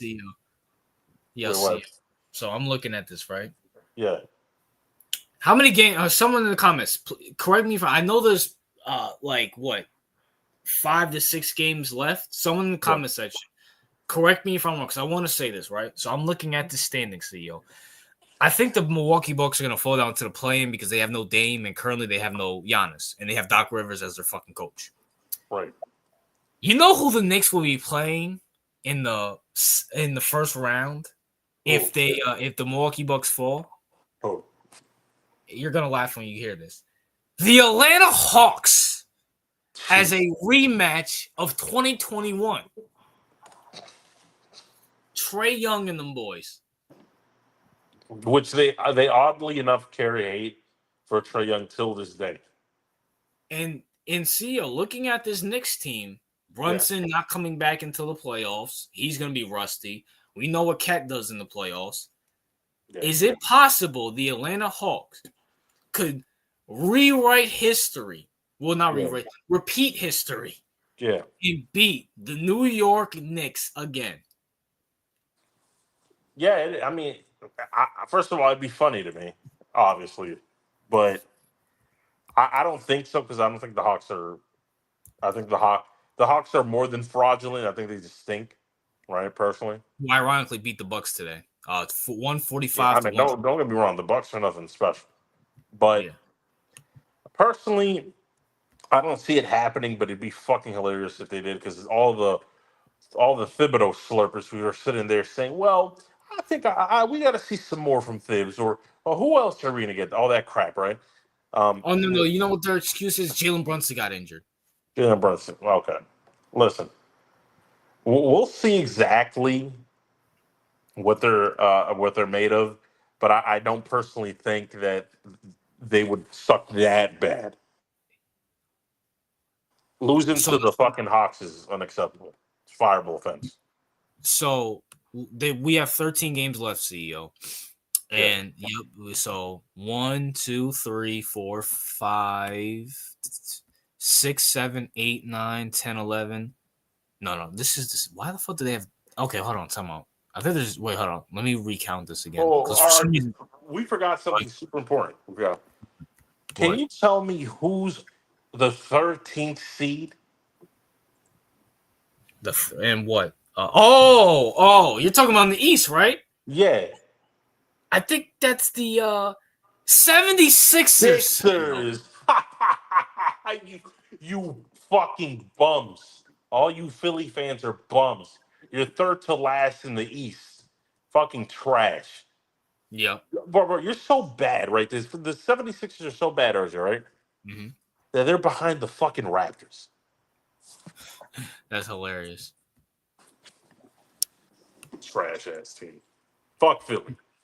Okay, so there's 8 games left. For some reason, it's showing double games. I don't know why, but there's 8 games left. And so I'm assuming that's the same amount for the Bucks. So if they lose out, so if they win their next 8 games, they'll be 44 and 38. And the Bucks, if they lose 4 more, they'll be right above the Bucks, and because they have the last tiebreaker. So it will be the Knicks and the Hawks series. I wouldn't mind seeing it. I wouldn't mind seeing it personally, but oh yeah, I'm definitely that's gonna be because honestly, if you man, I don't think it's happening for the record. But if that happens and they lost to the Hawks, so that's a fireable offense. It's a fireable offense. It is possible. I mean, but we know what Cat does in the playoffs, and Jalen Brunson is going to be rusty coming off injury. I'm saying if they lose to the Hawks, that's fireable offense. Thibodeau should leave. But see, who are we going to get better? Right, because apparently just being relevant and not winning shit is the goal for some Jersey fans. And I'm going to keep it real with you. I mean, I'm going to just keep it all the way. Are we sure the Knicks are that much better than the Hawks? Mikal Bridges' ass. Oh, yeah. Bro, the Bridges signing was fucking trash. No, it wasn't a signing, CEO. It was a 5 first-round picks trade. I wish it was a fucking signing. It was a 5 picks. We had to overpay for him, bro. We had to. That honestly, that's also fireable offense. And Leon Rose hasn't exactly been cooking lately, by the way. Well, hold on, time out, CEO, because people get very uncomfortable when I say this, right? Mm-hmm. It's like talking about like the little hat people. We know for a fact Jalen Brunson and Mikal Bridges are college teammates. Mikal Bridges is one of Jalen Brunson's best friends. Right. Are we sure? We know for a fact Jalen Brunson is the reason why Bridges is here. So we can sit here, yes, sure. Leon has the final say, but we know for a fact Jalen Brunson is the reason why Mikal Bridges is on this team. So should some of the blame, if not 50-50 of it, be on Jalen Brunson? Saying, CEO. I'm just saying. I mean, yeah, it's just bringing, first of all, the whole Cat, and I said this from the beginning. Remember, I always said the chemistry was just going to be off, in my opinion. Yep. I don't see, because at least with the other the fucking the white boy you sent over to DiVincenzo. Yeah, DiVincenzo, and you also shipped off who was Randall. Well, Randall stinks, but yeah, Randall sucks. But DiVincenzo was a good shooter. I remember last year he was a very good shooter. Sometimes he got so hot he looked like fucking Steph. So, but no, you got Mikal Bridges' defense. And did you see that amazing defense he was putting on Jason Tatum? I scored 45.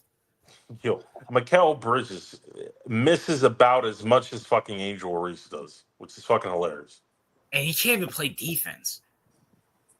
Got cooked. I know Tatum. I know Tatum is a top 3 player in the league, as I like to say, right? Yeah.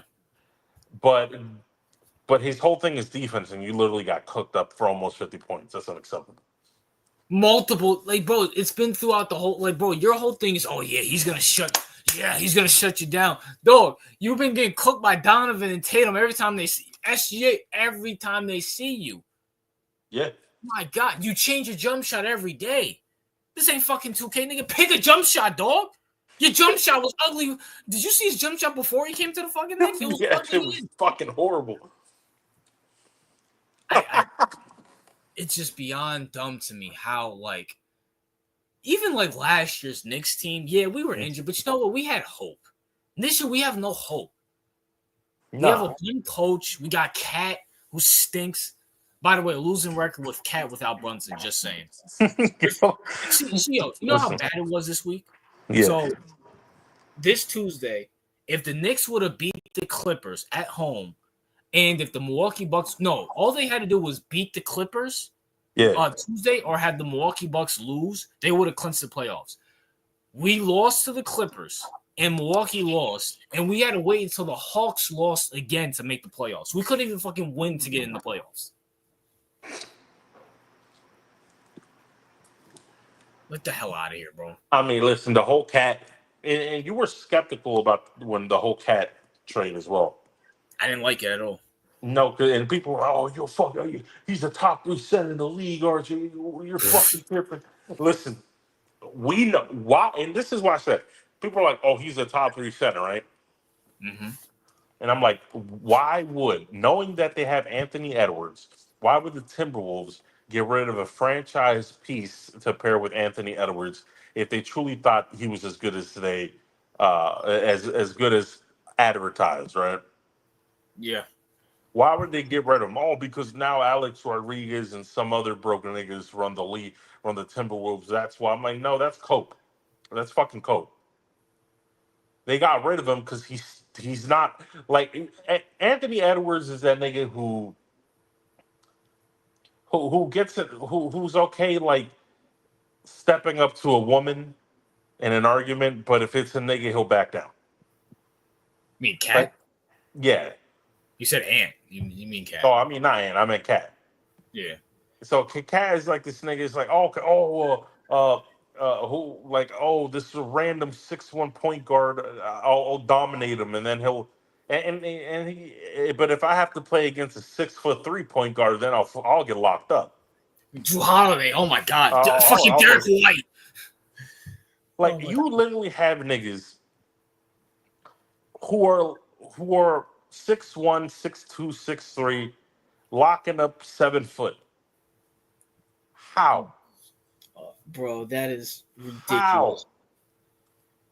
He's so see. I said, bro. I'm gonna say it before I'm saying it again. You can't be tough. You can't have that dog in you if your name is Cat.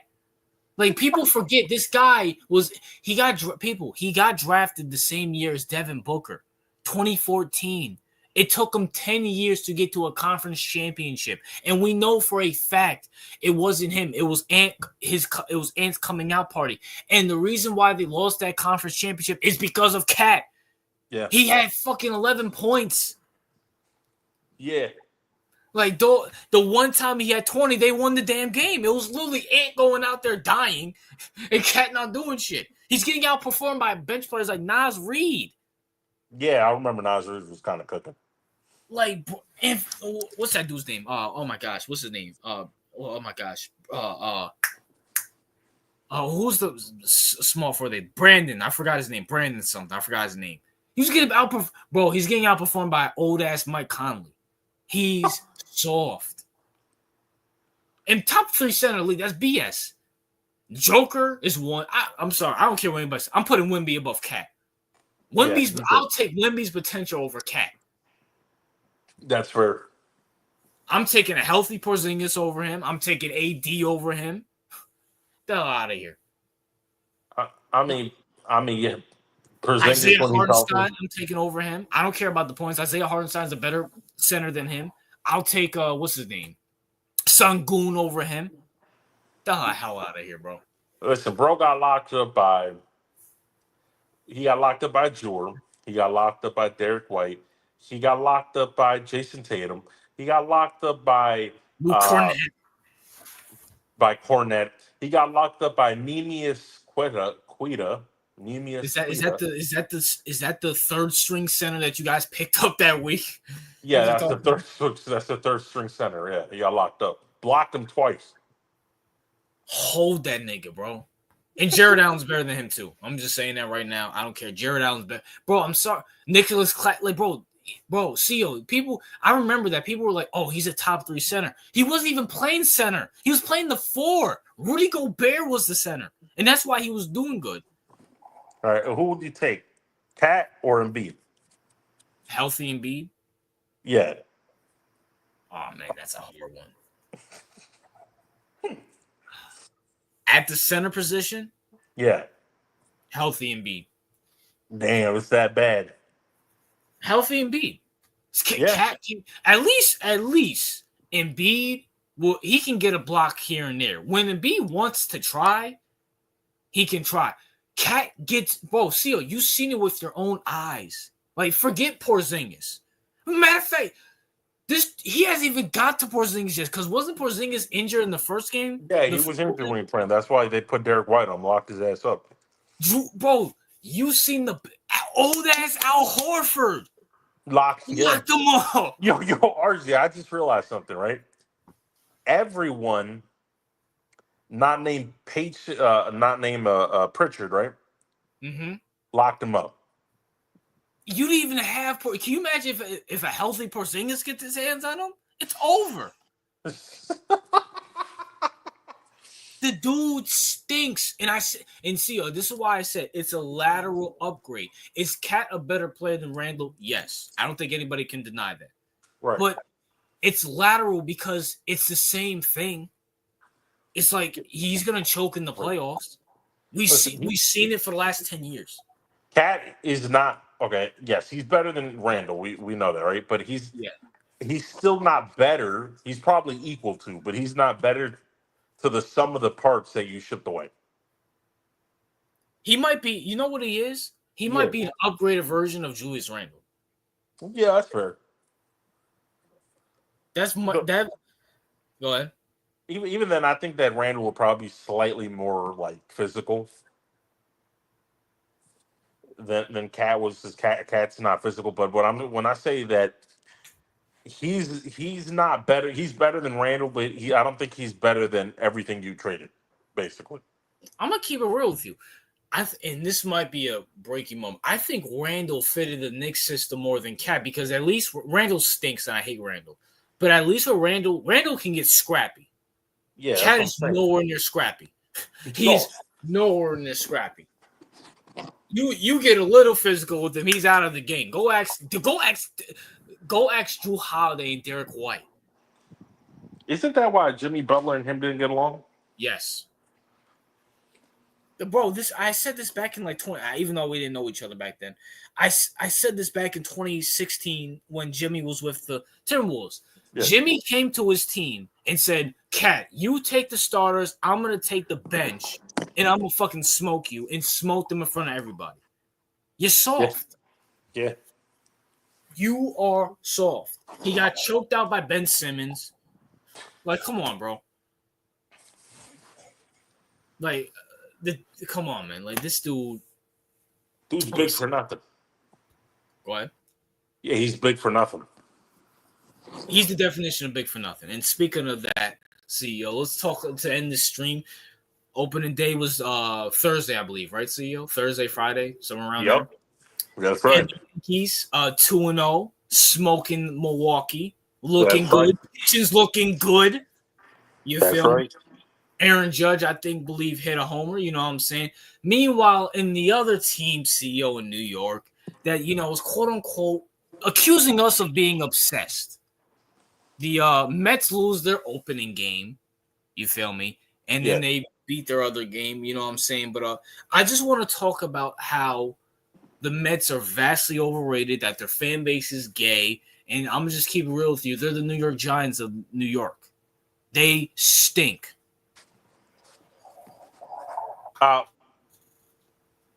Listen. The Mets and the Yankees are nothing alike, right? The Mets haven't won a championship since the 80s, all right? 1986. The Mets, we're New York. You're as much New York as the Nets are New York, all right? I agree. Like, your whole thing is we want to try to compete with the Yankees, not even in terms of like baseball, just like name brand. Like your whole career has been trying to live up to the Yankees name brand. Like that's been your whole career. Oh, the Yankees got this nigga. Let me go and get their scraps and overpay for the scraps. Fact. Like your whole, and then I hate because Mets fans will sit there and be like, "Oh, we live rent free, nigga. You haven't won shit since '86. What do you mean rent free? Rent free of what?" Bro, we're not we were just in the World Series and we have some of the best pitching we had in years. But yeah, they live rent. Get the fuck out of here, bro. Rent free. Oh, because you got Juan Soto. Okay, congratulations. You signed him to almost 2 decades for almost like $1 billion. Congratulations, you won. Yeah. Yeah, is he gonna be good? Is he gonna be good in 2 decades, CEO? Hell no. It's like RJ. They have to overpay, and they have to promise the world because no one wants to go to the Mets because they're the B team, the B squad in New York, and they got to go there to their stadium and shit where they got no history.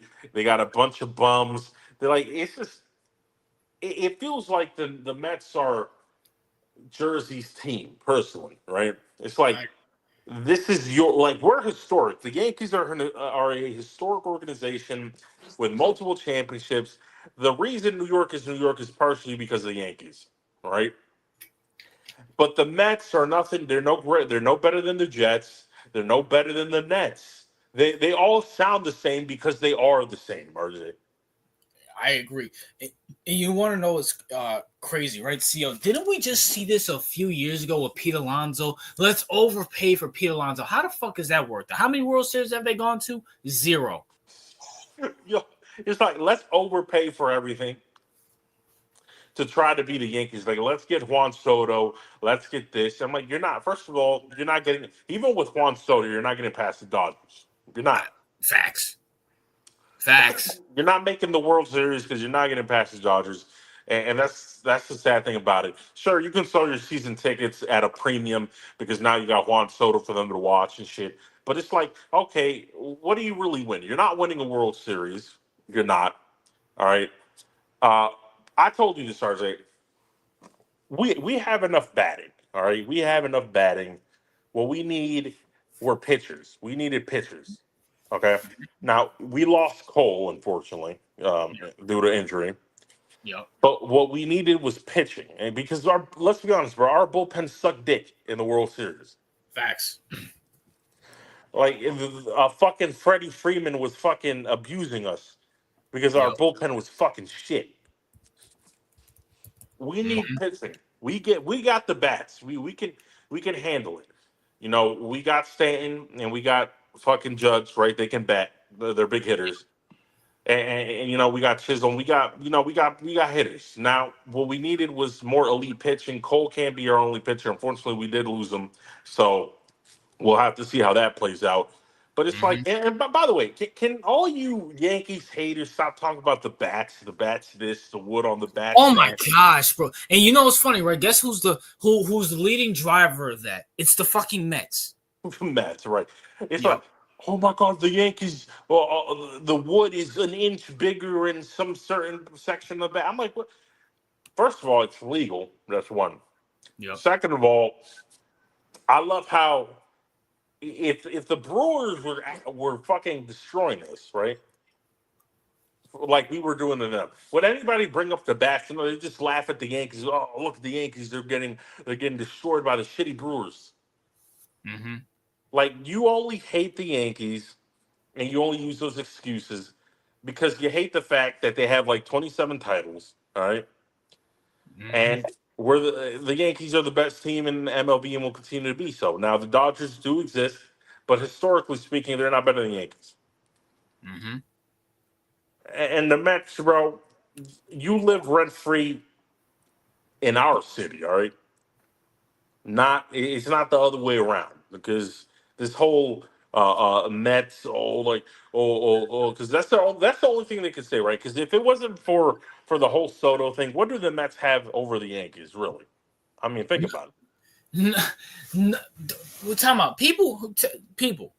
Listen. And by the way, Clark, I think his name is Clark Schmidt, something along those lines, and Jonathan, I forgot his last name, looked pretty good. Granted, it was against Milwaukee, but looked good. Just saying. Bullpen's better than last year, which is not saying much, but still better. But also, people, the Yankees haven't won since 2009. The Yankees haven't won since 2009. You guys are in New York. But you hype up the fucking Mets who haven't won since 1986. Yeah, it's a whole fact. It's a whole like they haven't won this century. Nobody right now. Everyone in the chat, everyone seeing the video right now. None of you were born. Zero. None of you were born. None. See, bro, we know for a fact they're not winning the World Series this year. We know that for a fact. Right. So 10, 20, 30, it's going to be 40 years since they won a fucking World Series. And yet people shit on us for winning in 09. Make that make sense, dog. Yeah, yes. And just to make this, because as of recently, it's been more, the Mets rivalry. But, people like Najee, hey, yo, Najee, you're a filthy Boston fan, Boston Red Sox. You're so fucking irrelevant. The Boston is so irrelevant. Like, does anyone talk about the Boston Red Sox anymore? Like, think about it. Well, when's the last time the Boston Red Sox were relevant? No, like, really, it's like the Boston Red Sox relevancy comes because they have the Yankees name in their mouth 24/7. Bro, the Mets and the Red Sox, literally, all the relevancy comes from the Yankees. You're not even like the Dodgers. When you think of the Dodgers, right? You don't think of the Yankees. Hell, when I think of the St. Louis Cardinals, who have like 12 World Series, I don't think of the Yankees.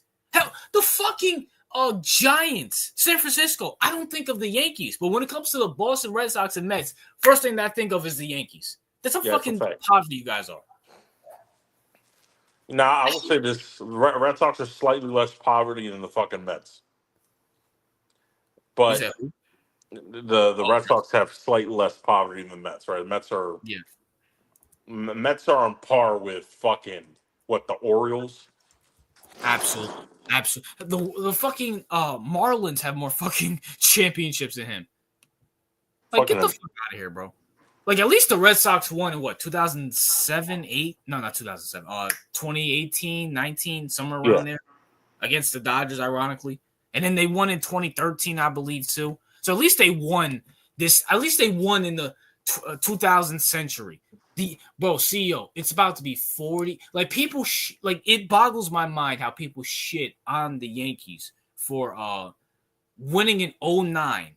But people don't give that same smoke to the same New York team that wants to be like us since 1986. Nigga, Lawrence Taylor was in his prime the last time these niggas won this shit, bro. The fuck out of here. Steve Young wasn't even in the league. Yeah, that's crazy. Yeah, that's crazy. Like, bro, it is Houston, another team. When I think of Houston, I don't think of the Yankees. When it comes to the Red Sox and Mets, all their fame comes from being against the Yankees. The Yankees are a culture. We are, even if people who don't even watch baseball, if you were to say, gun to your head, name one baseball team, they will say the Yankees. Absolutely. And by the way, the Astros fucking fucked us over on the World Series, by the way. Just want to put that out. They cheated. But they're better than the Mets. And by the way, Mets fans, this is what you always do. You always overpay for a player, get hyped up, and then lose. Like, and CEO, can you understand why? Like, when you and Brandon were coming at me, I wish Brandon was here too. This is why I don't care if you're in my city, if you're in my state. I will never, ever root for the Mets. People like Brandon don't deserve to win a championship. Yeah, you know what? I concede my point. You make a good reason. You got a good reason. Dog. You can't do it. Nah, you're right. No way are we rooting for the Mets or the Jets or the Nets. The hell out of here! Look, I'm sorry. I will root for the Dodgers over the. I will because at least CEO besides the Yankees CEO. If you gun to your head, name another team. Dodgers. Dodgers have history. The Dodgers are historical, no question about it. Whether you like them or hate them. And me personally, besides beating us in the World Series, I really have nothing against the Dodgers. But They're historical. What Yeah. the hell? They have a brand outside of what's his name? Outside of the Yankees. Yeah. Like hell, Jackie Robinson, shit like that. What are the Mets known for besides being the beef with the? Oh, we're trying to get the Yankees. We're trying to get the Yankees. Dog, y'all been trying to get the Yankees for the last 40 years. No World Series. None. You're 25 away, dog. The hell out of here, bro. And the Red Sox, y'all can suck a dick too, bro. Y'all some shit too. You guys are the most. Red Sox are so irrelevant. They're not even in discussions as a rival. I mean, like the hot topic is usually the Dodgers and the shitty Mets. Like the Red Sox have taken officially third place. Here goes Rozier. Y'all want to say we have the Yanks on their mouth? Maybe not. What grammar is this? But y'all want to say we have the Yanks on their mouth? Maybe not lose to the playoffs against us. Don't let us in the playoffs, then talk. We don't have to let you in the playoffs. You're not going to the playoffs either way. Yeah, that's the whole fact. Time out. Did you guys even win your? I know it's baseball, so we really can't take this in consideration. So I just want to see. Nicky, y'all just lost to the Rangers. You're 1-3. Y'all lost to the Rangers. Yeah, the fucking Rangers. You got what the fuck? You're 1-3. Like, come on, bro. Like, come on. Yeah, so you become relevant, then come talk to us. How about that? You guys are 1-3 against us in the playoffs. Who cares? Well, okay, Rozier, that's cool, but we're talking about the now. The Yankees were just in the playoffs. The Yankees have some of the best pitching they ever had in years. You guys are 1-3 against the Rangers, who have been relevant since they had Alex Rodriguez. Like, come on, who the fuck is supposed to scare anybody on the fucking Red Sox? Who's their ace player? I don't even know. Who's your best player, bro? Ain't nobody afraid of your fucking bullpen. No one's afraid of your hitters. No one's afraid of nothing. Y'all are ass, bro. Ever since y'all been pretty much irrelevant ever since y'all got rid of the Green Monster Wall or some shit, whatever. Yeah, y'all been pretty irrelevant. Like, bro, your Red Sox, we're only 3 games in, and that's literally why I made the disclaimer. I know it's only 3 games, but at the same time, Rozier, and did y'all win the World Series? Okay, we were there. You guys were in the playoffs. Jared Duran. That's their best player. So I don't even know who the hell that is. Like, you guys are so like Rozier. Rozier, you're proving my point is that you guys need us to be relevant. Yeah, it's the whole fact. Mr. Intern or CEO wants to talk about what happened to the Vikings in the playoffs in RJ's comment section. How about talk about what happened to the Yankees in the World Series? You're comparing the Vikings losing in the first round to the Yankees losing in the World Series. Hey, yo, that's Donkey the Day material, bro. All right, yeah, Rozier. That's back-to-back. Okay. Is the banner? Nope. All right, well, Najee, that's I can tell you're Puerto Rican, bro. You're stupid. That's the half stupid in you, dog. Yeah. Oh, shit. Nah, because it's hypocrisy. You're literally comparing the Vikings' first-round exit with fucking Sam Darnold to the Yankees playing against the Dodgers in the World Series, one of the most viewed World Series of all time. Get the fuck out of here, bro. Bro, listen. Rozier, bro, I'm sorry. This is your donkey today, bro. Your donkey. I might have misspelled your last name, so I don't feel like going back, but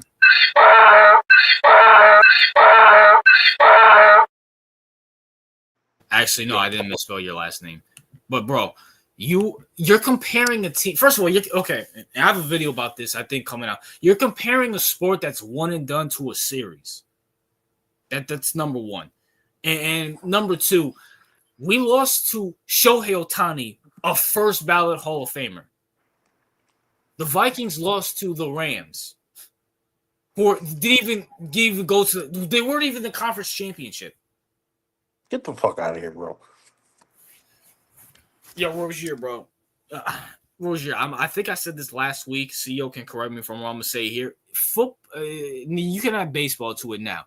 Football, basketball, and baseball is not your thing, bro. Maybe try like a different sport like tennis, swimming. I mean, listen, Master J said Now let's hear some soccer and golf takes. Maybe Najee should take that personal. Yeah, soccer and golf. Maybe talk about Tiger Woods and Cristiano Ronaldo, because baseball, basketball, and football. I'm sorry, though, you had one good year and that's it. Apex Jack says I was a Red Sox fan, but now I'm a Yankees fan. Actually, I'm very curious as to how that happened. You live in Texas and you're a well. I mean, the Rangers ain't shit, so I mean, I really can't blame you there. But still. But just overall, CEO, I'm so sick. And I wish Brandon. We got to talk about this. When Brandon comes on the pod, we got to talk about this whole Mets thing, because it's funny how in the Discord he's like, "Bro, the Brewers suck." This, that, and third. It's like, bro, why do you care so much that the Brewers suck? We know the Brewers suck. Why do you care so much? Oh, that's because they're versing the Yankees. Yo, I can't wait till the Rogers gets signed to like the fucking Steelers so we can shut this thing up with that dumb shit. Or retires. Or retires, bro, because he swears on everything that he's going to the Vikings. Shit's hilarious. I mean, even if Rodgers goes, he has them going to the conference championship. Hey, yo, Najee, bro, that Puerto Rican is really shining right now. No disrespect, bro. I don't know if it's your mom or your dad, but whoever your Dominican side is, they're probably ashamed that they breeded with a Puerto Rican. I said this last week. I'm gonna say it here again. And see, I have to give you credit. You might be on something about this Puerto Rican shit, because I honestly, truly believe, I'm leaving every other race and culture out of this. The Puerto Ricans are the dumbest Spanish group out of the whole. I'm sorry. Someone has to say it. I can't think of one smart Puerto Rican I met in my life. That's what I've been saying that, bro. It's like these niggas. I'm telling you, bro. You're finally waking up. You're noticing. Like, I thought you were being hard on these, but I'm thinking like all the Puerto Ricans I know are pretty fucking dumb. Dominicans and Puerto Ricans are the same. There's no, they're not. Dominicans and Puerto Ricans are not the same. That's your vibes talking, nigga. No. Yeah, Najee, they're the same within you because you're mixed, but they're not the same. No, if you were to go up to a Dominican and say they were the same, they will slap the hell out of you. They will literally slap the hell out of you. Dominicans hate Puerto Ricans. Number one, you're not even as athletic as Dominicans. Dominicans can hoop. Dominicans can hoop and they can play baseball. Puerto Ricans can't. Hell, Mexicans can play soccer. What the hell what? Can you name me one famous Puerto Rican like any sport? I guess Jose guy from the Pelicans. I don't think he's with the Pelicans anymore.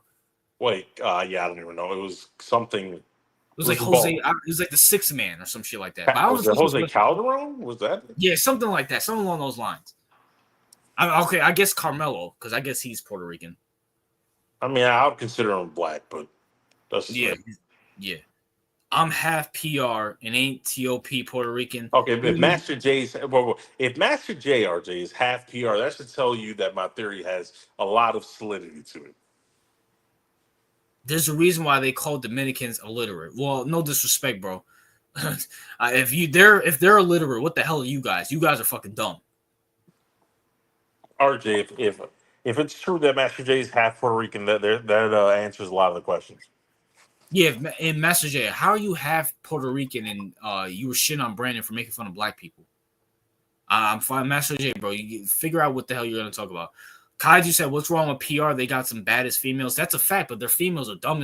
They're dumb too, and their females don't even respect their men. Hey, listen, Kaiju, you're taking. You got personal experience taking Puerto Rican girls to the gas station, bro? Oh my gosh. I forgot about that. I remember you. I think you typed in the Discord you're going to take a shower. Hey, listen, chat. I just want all of you to know that Kaiju took a female to the gas station as a date. You know what I'm saying? And I want everybody to know that she'll sit on me for saying take a girl out for ice cream as a first date. Master J said, I'm half black and half Puerto Rican. Well, no disrespect, bro. No disrespect. Whoever the breed is of your black side's probably ashamed. I'm sorry.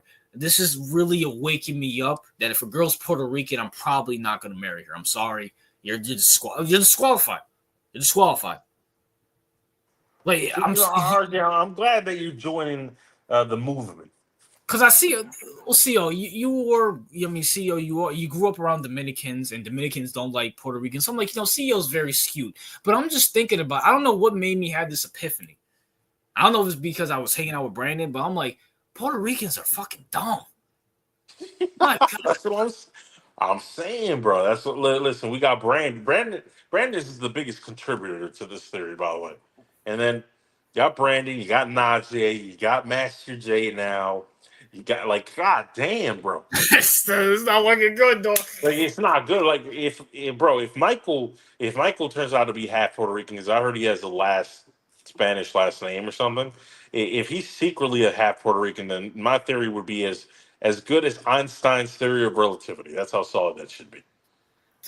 I'm sorry. Like, at least with Dominicans, all the Dominican people, now Dominicans are pretty dumb too, but at least they can hoop. Like, I play with Dominicans, they can fucking hoop. Mexicans, very good at soccer. No question about it. But Puerto Ricans is like, fuck. I mean, y'all niggas, your average height is like 5'5", so you really can't do anything athletic. It's like, what? Apex, I got Japanese blood in me. That's why I never give up. Japanese, what the fuck? Japanese. And what does that have to do? Mexicans are elite at boxing. I agree. Yeah. That's why they're superior to Puerto Ricans. I mean, you see, I have to give you credit, CEO. I gotta give you credit. I mean, that's I have to give you credit for two things. Number one, white people loving rap music. Yeah, absolutely. Because I mean, I look at a lot of concerts and it's a lot. I didn't like literally put the pieces together. Like a lot of white people go to a lot of rap concerts. Yeah, a ton, absolutely.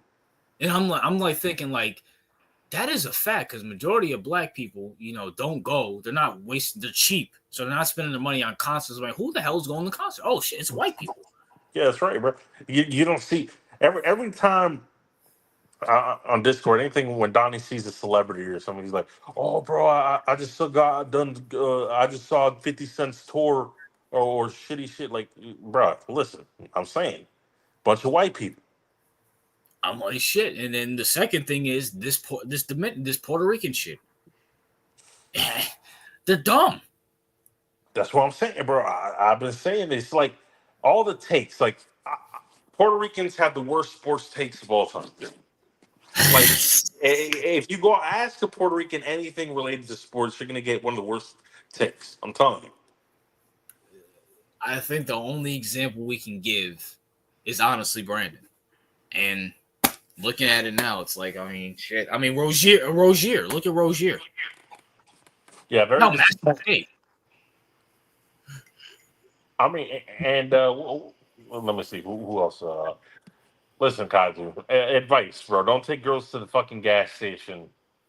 I don't even know what possessed you to think about that. Like you were better off at the fucking park. I'm just keeping it honest. You were probably better off at the fucking park than taking her to a gas station. Like, can you imagine? Like Kaiju, you work so hard, right? To quote, as the kids say now, raise up a girl to the point where she agreed to meet you at a location. And that location was Exxon Mobil's gas station. Really? Like you have to work hard to fuck it up that bad. But you could have just took her out for ice cream if you didn't want to spend all that money. Because I'm trying to tell you, a woman loves sweets. Take her out for ice cream. Don't even if you don't want to take her out for ice cream, right, CEO? Yeah. Don't take her to a gas station. Like there's nothing cheaper. Like there's nothing that says I'm the cheapest person on earth. Just take a girl to a fucking gas station, bro. Or a broke nigga, or a stupid nigga. Like, well, oh my god, like what possessed you to think about? Oh, I'm gonna take it. Like I'm gonna get her to get beef jerky or some shit. Like what? You can't even sit in the gas station, dog. Bro, nah, Kaiju, I can't defend you on that. Like that's an L right there. I'm sorry. No, I mean that's like there's no one in the comment section who had a worse date idea right now than when Kaiju did, and then he wonders like, why did that girl leave? Well, I don't know. Maybe because you brought her to a fucking gas station. Yeah, the park would be better. At least at the park, you can sit down and talk. The gas station, like that's the most like, huh? Fucking gas station. How's that conversation even like happen? No, because he said that uh I was listening to Al Ferrall, whoever the fuck that is. He was saying we should never spend money on a girl on the first date. Well, the two things, right? Mm-hmm. You can tell her, first of all, getting a cup of coffee is like fucking $2. So, Yeah. I mean, you can't be that cheap. And if you do, okay, take her to the park. But first of all, okay, so Kaji, you didn't want to spend money at all, right? Okay, I got it. You do realize that the gas station you still pay for shit, right? So did you just take her there to see the food and not buy nothing? Like, well, what the fuck? What food, nigga? What food, nigga? Some bag of chips? You're like, girl, let's walk around the gas station and see everything that you can't buy. Yeah, the What? fucking gas station's not even that big. Fuck out of here, bro. Though, like, what is there to like? What are you gonna show her the lottery tickets? I don't know. Like, I know Kazu's not the most intellectual person, but it's like to the like, what possesses you to think that a place where like the gas station? First of all, the gas station is usually filthy, right? Disgusting. It's full of men. It's full of niggas. It's full of car oil. It's full of like Stinks. stinks. You got bulletproof glass. When you walk in, the cashier's behind bulletproof glass. Like you went in there and thought, yeah, this is a good idea. I'm gonna take you to the gas station, and on top of that, I'm not gonna spend anything. I'm just gonna take you to look at the chips. Hell, fucking nigga, go to the mall. Jesus Christ. Like, or like find like a local like lake or pond you live by or some shit like that, and like walk around there. At least like explore nature. You took her to the gas station. Yeah, I can't Bro, get over. Like, I can't get over that.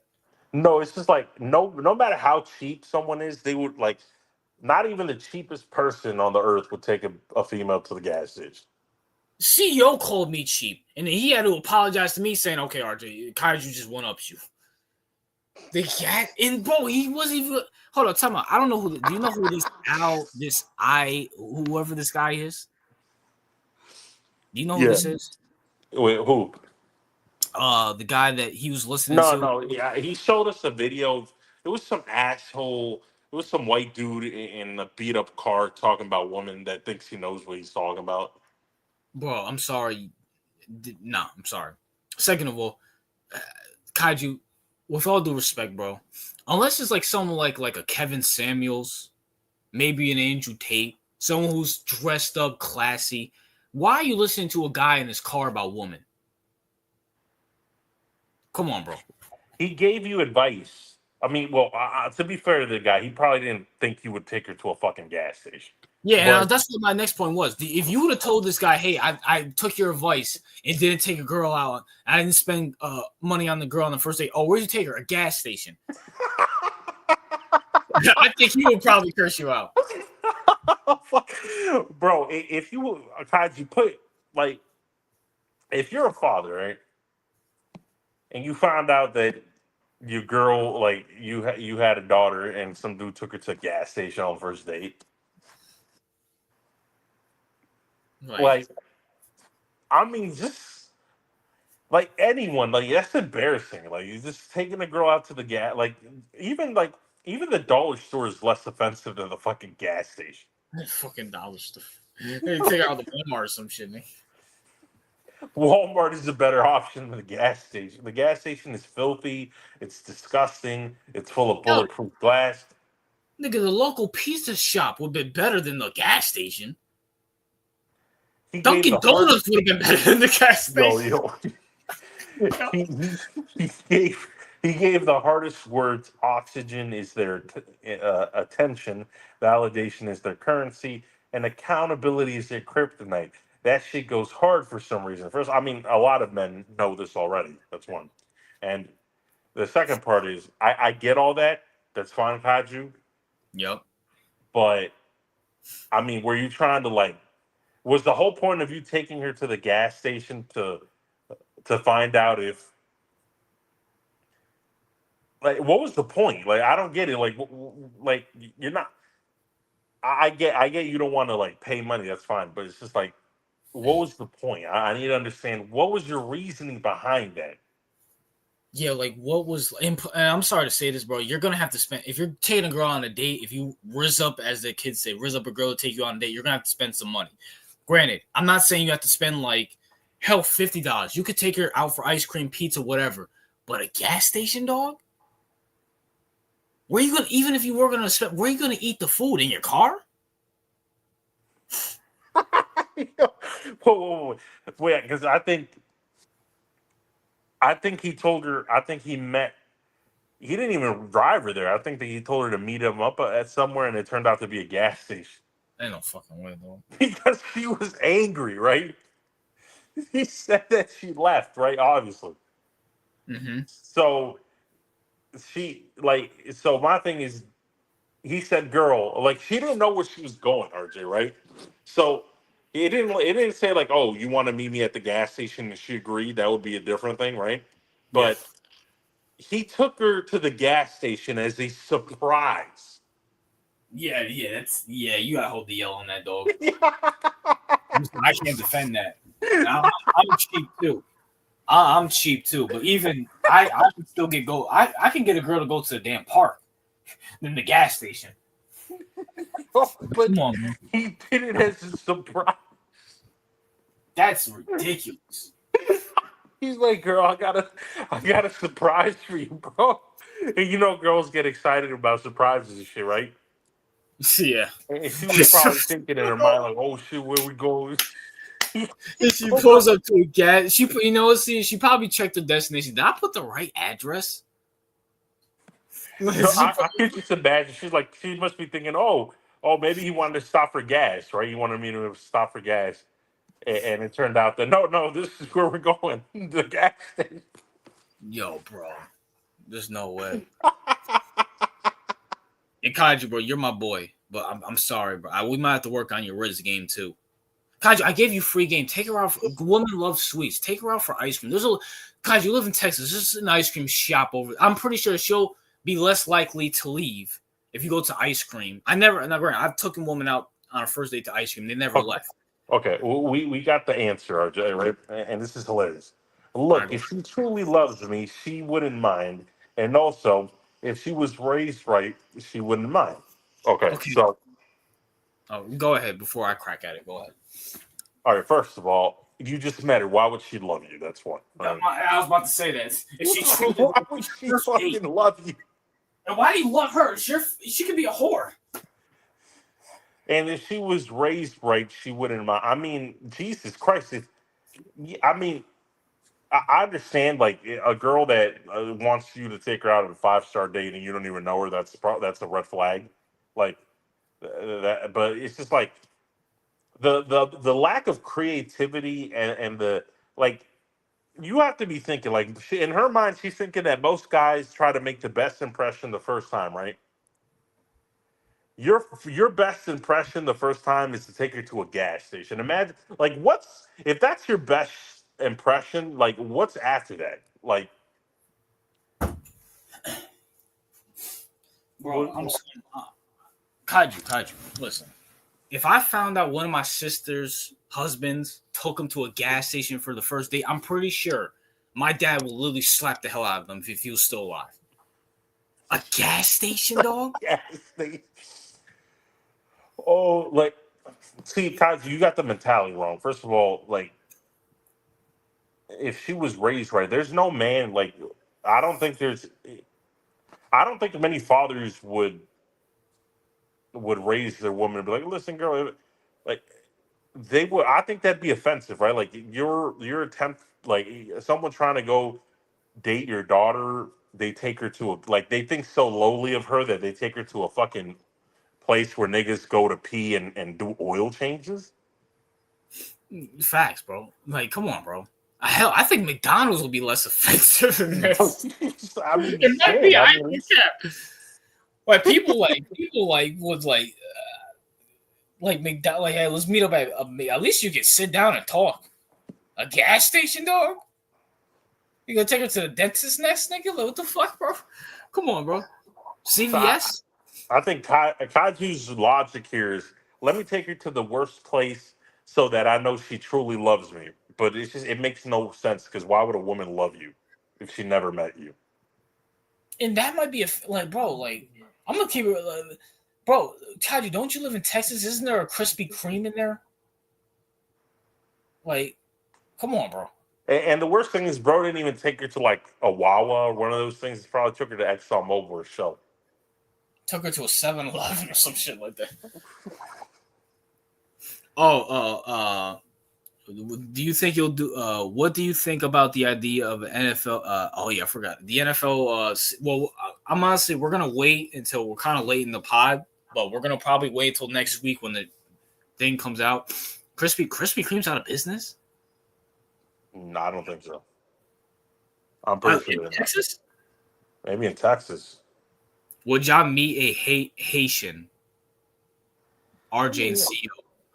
I mean, and by the way, if wait, who's worse? Who has the worst relationship? Dominicans, Haitians, or probably Dominicans and Haitians, if I'm being honest. But I don't know any Haitians. Dominicans and Puerto Ricans. Haitians don't care about Dominicans. Haitian people hate Jamaican people more.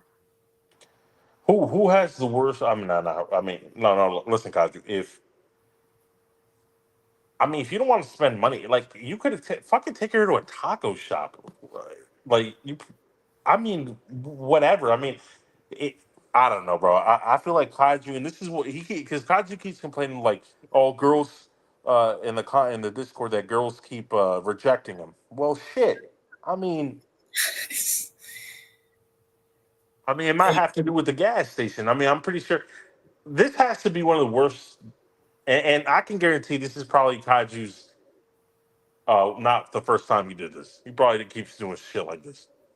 Kaiju, you want some free advice, bro? I'm gonna keep it real with you, and this might sound crazy, but it works. If you're like texting a girl or talking to a girl, just don't give a fuck.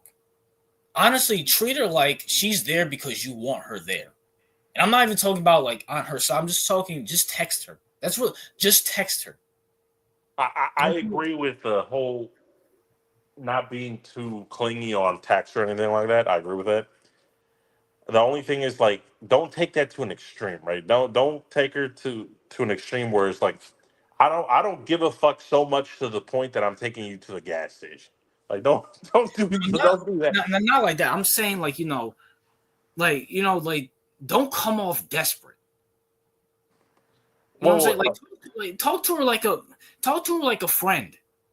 Because that's where you're like, bro, Kaiju, newsflash, bro. There's a million of you there's a million guys trying to get in her DMs. You gotta be different. You can't come off. Women smell desperation. Yeah. I mean, this is a fact. So Al Thoroltz is wrong. Also black. I mean, did they tell you specifically to go to a fucking gas station? So Al Perez is wrong, and also Black Spidey guy. What the fuck is that? I don't even know who this is. Who the niggas have y'all niggas been watching the weirdest niggas ever since Kevin Samuels died? I'm sorry. This is why I can't get rid of what is it called? The red pill? Yeah, I can't. I mean, some of the things they say makes sense. Yeah. But I can't get down with the movement because a lot of those niggas are fucking goofy. And I'm sorry, those guys don't even have hoes. At least Kevin Samuels had a daughter, and I'm pretty sure Kevin Samuels died, and a woman's like Andrew Tate, he has woman and stuff like that. At least those guys, okay, they get woman. The rest of these bozos, like, come on, bro. That's why I'm going to the gym, so I can make her regret dumping me. I don't care how buff you're getting. No females regretting dumping a nigga that took them to the fucking gas station. And I'm sorry, you should be going to the gym to make yourself better, not other women, not outside validation. Yeah, but even if he went to the gym and got all buff, like, Like, you took it to the gas stations. I Oh, mean, Kaji, here's another thing. I think CEO would agree with me. Women love confidence in a man. And yeah. what I mean by that is this your statement is laughable. You should say, I'm going to the gym to make myself better, not because of her or anybody else. If Oh, you that's show true, bro. women His whole statement is revolved around making her feel some type of way. yeah, that shouldn't be you, bro. If you show a woman you don't need her, she's gonna want you more. But Like, even that guy, bro, it's like you, you got to try to understand her. You took it to a gas station. Can you not put yeah, yourself in the position like women have options nowadays, yeah, and it's an offensive place. Like, listen, if you took your mother on, let's say it was a Mother's Day, and you took her to a gas station, how would as a gift, right, RJ? Like, if it was like, I don't know, like your sister's birthday, right? yeah. And you decided to take her to the gas station. She was slapped. And like, how would that look amongst everyone? She would slap the shit out of me. I promise you, she would slap me. Both my sisters would slap me. My best friend that I've known for 12 years, she's like a little sister to me. She would slap me. A gas station? Hey, we're going to Sunoco. Fuck. Look, Kaiju, I know I can be a misogynist, but nigga, stop listening to that bum. He hasn't had a girl since Bobby Shmurda was putting up albums. That might be a fact. I don't know who these guys are, but that might be a fact. Yeah, I don't know any of these niggas, but if whatever advice they're giving you has led you down this path, I would definitely try to avoid them. But even that, CEO, like that is so like absurd. Like I don't even think these guys like you took her to a gas station. Yeah.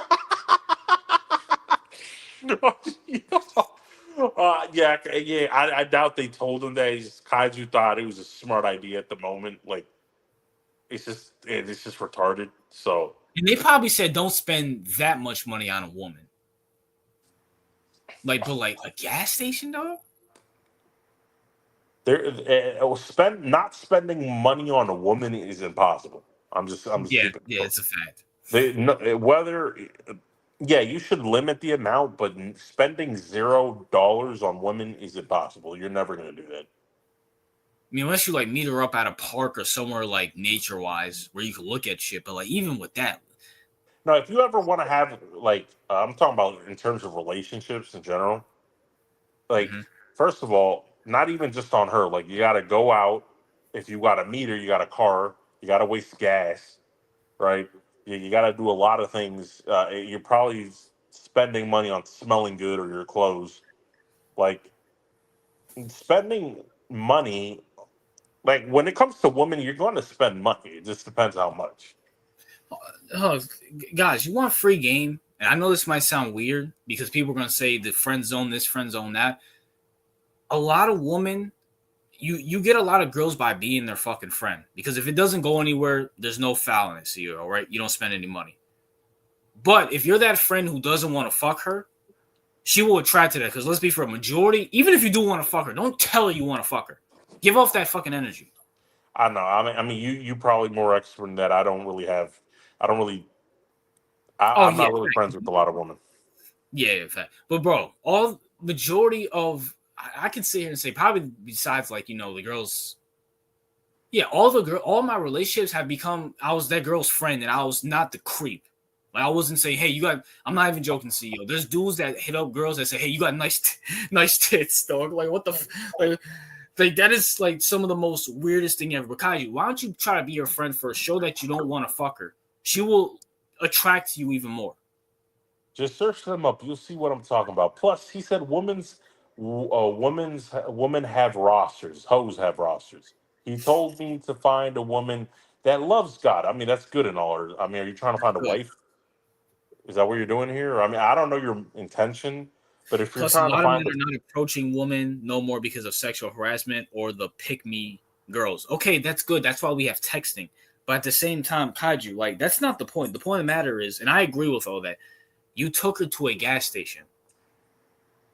if you're trying to find a wife, Because I mean, I'm assuming that's what you're doing, right? Because Yeah, he's talking about women in rosters and all that shit. And to find a woman, because if you're only with a woman a short period of time, I'm pretty sure you don't care about all that. But yeah. if if you're looking for a long term relationship, I mean, ideally, women with standards are not going to want you to take. I mean, they're going to be like, okay, this nigga took me to the gas station. Like, it's not even about the money. It's like the bitch probably thinks you're stupid. Or she probably thinks you think she's a hoe. Yeah, yeah, yeah. Like Yeah, you that's a took good her point. to like, or like she doesn't trust your leadership. You led her to a gas station.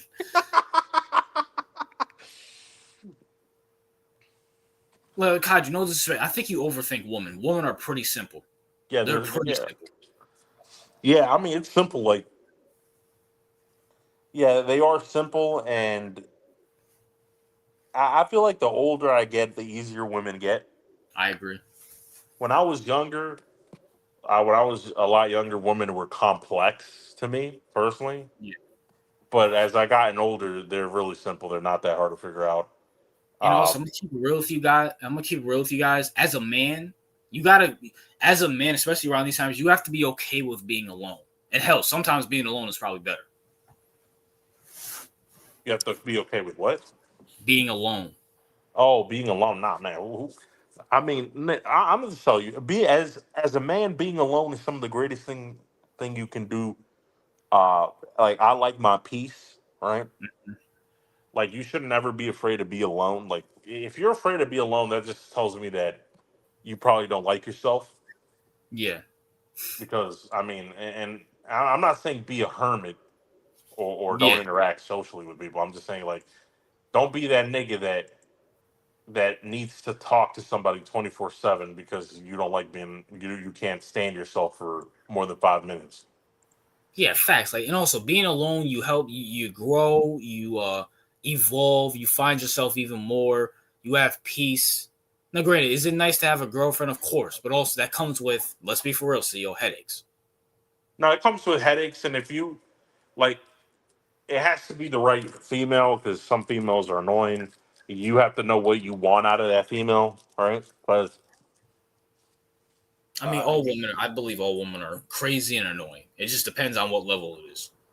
yeah, I mean, all women can be annoying, absolutely, You because feel me? of emotions. But like, I don't know what he's trying to do. If he's trying to find a woman, Guys, I'm gonna keep it real with you though. How old is he? 20? I think he's a year older than me. 26, I believe. Or is he's he almost 20? 26. Kaiju, listen. You should probably take, a few months, be alone, find yourself, do better for yourself. If you don't like yourself now, what makes you think someone else will like you? That's what I'm talking about. I got to find a woman, find your peace. I mean, well, you can find your peace without a woman, by the way. You know, Bro, bro, I know I'm gonna sound sexist here. Women don't bring peace. You have to bring the peace. yeah, that's a whole fact. Like, come on, bro. Kaiji, this is what my point, Kaiji. Stop listening to all these red pill people. Find yourself, bro. Find yourself. It's okay to be alone. Like, it's all right to be alone, dog. No, absolutely, bro. I mean, Also, just keep it also in mind. People prevent you from growing even more into an adult. You feel yeah, me? yeah. Like, it's all right to be alone, man. So, it is what it is. I'll see you. Did you get all your gas station jokes out the way and your advice about not taking a woman to a gas? I've never thought I would hear that in my life. No, I mean, listen, Kaiju. I mean, he surprised me because not even Michael would do something like that, and that's saying a lot.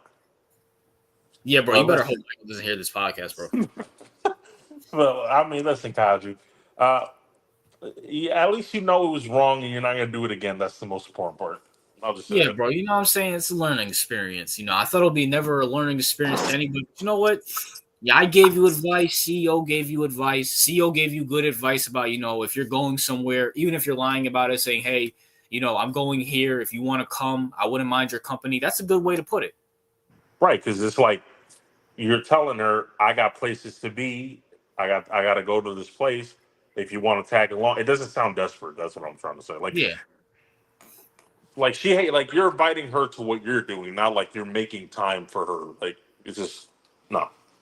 Even if you're lying, say like you weren't going there, like, oh, Right. hey, I'm going to this pizza shop over here at Thursday. If you want to come, you can. Right. Exactly. Perfect.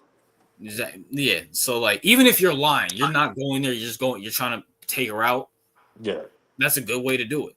So Yeah. Fact. Kaiju, you all have all the tools, but Kaiju, I'm gonna keep it real with you. Take some time to be alone. All right. You feel me? Stop listening to Save these your money. niggas. You said what? Yeah, stop listening to these things. But bro, save your money. Go to the gym. Get right, bro. You know what I'm saying? And the last thing, you're not a woman, so you have no biological clock. All right. Facts, Let bro. me know. Facts. That's a whole fact. You can be 40 years old and date a 25-year-old. You're pretty good. Just saying. Fact. Belichick is like 65 dating a 20-year-old. And hell, still, that might be even better. Because let's be for real, CEO. Women don't like men in their 20s. They like 30 and 40-year-old men because they're more mature and they're more successful in their careers. That's a fact. Yeah, that is a fact. Yeah. But I know that's predatory. It'll say, oh, the 40-year-olds need to go out with 40-year-olds. Yeah, okay. Yeah. Guess who says that? 40-year-old women. That's who says that. Yeah. Fuck out of here. But you know, it is what it is. CEO, do you want to wrap up this stream? Yeah, listen. Just try to avoid what Kaiju's doing at all times. That's all I got to say. Which means avoid all these YouTubers that he's watching. So, you know, it is what it is. But until next Sunday, peace. Peace.